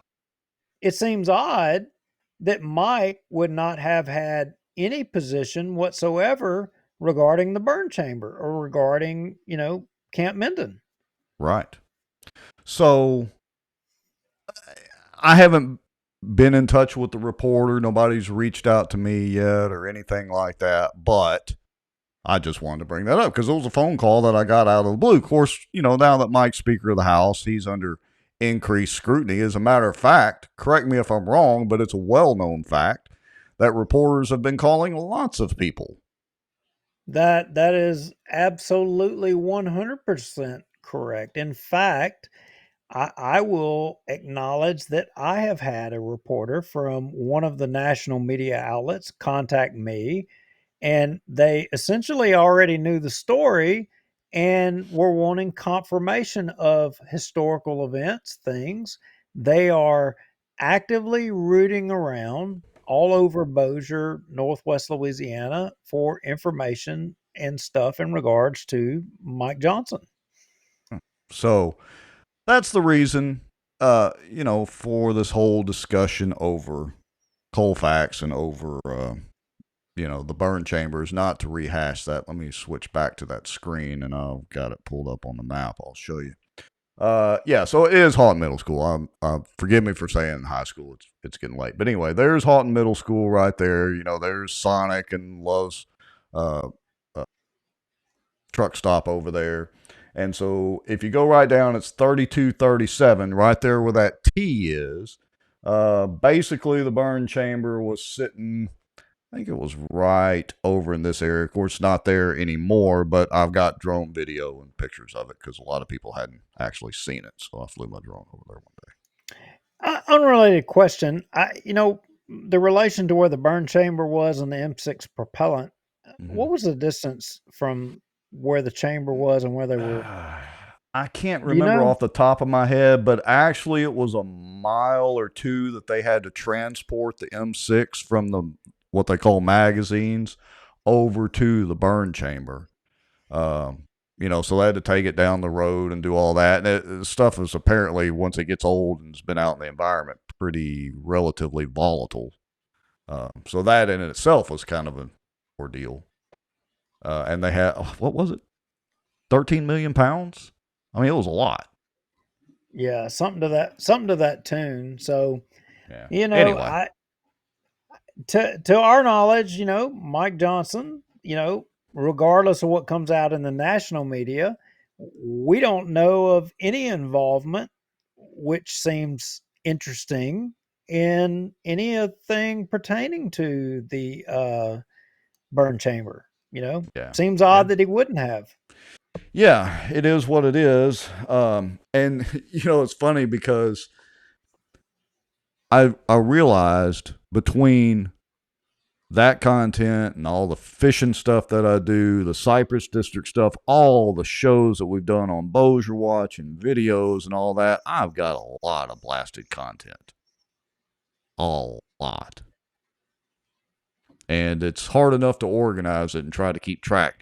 That's why sometimes I'm like, wait, who did we have on our show? Or did we have so-and-so on the show? It gets hard to remember in the clutter. Well, considering all that, to the looks like about 60 folks that have hung in there through this torture, and I don't know how long we've been on, but it's been a while, Rex. I think almost we need to wrap 3 hours. I think we need to wrap it up at this. Yeah, I would tend to agree. Actually, I want to try to wrap it up with a little Elon Musk and a little cursing. So you're gonna go there. I can't stand it.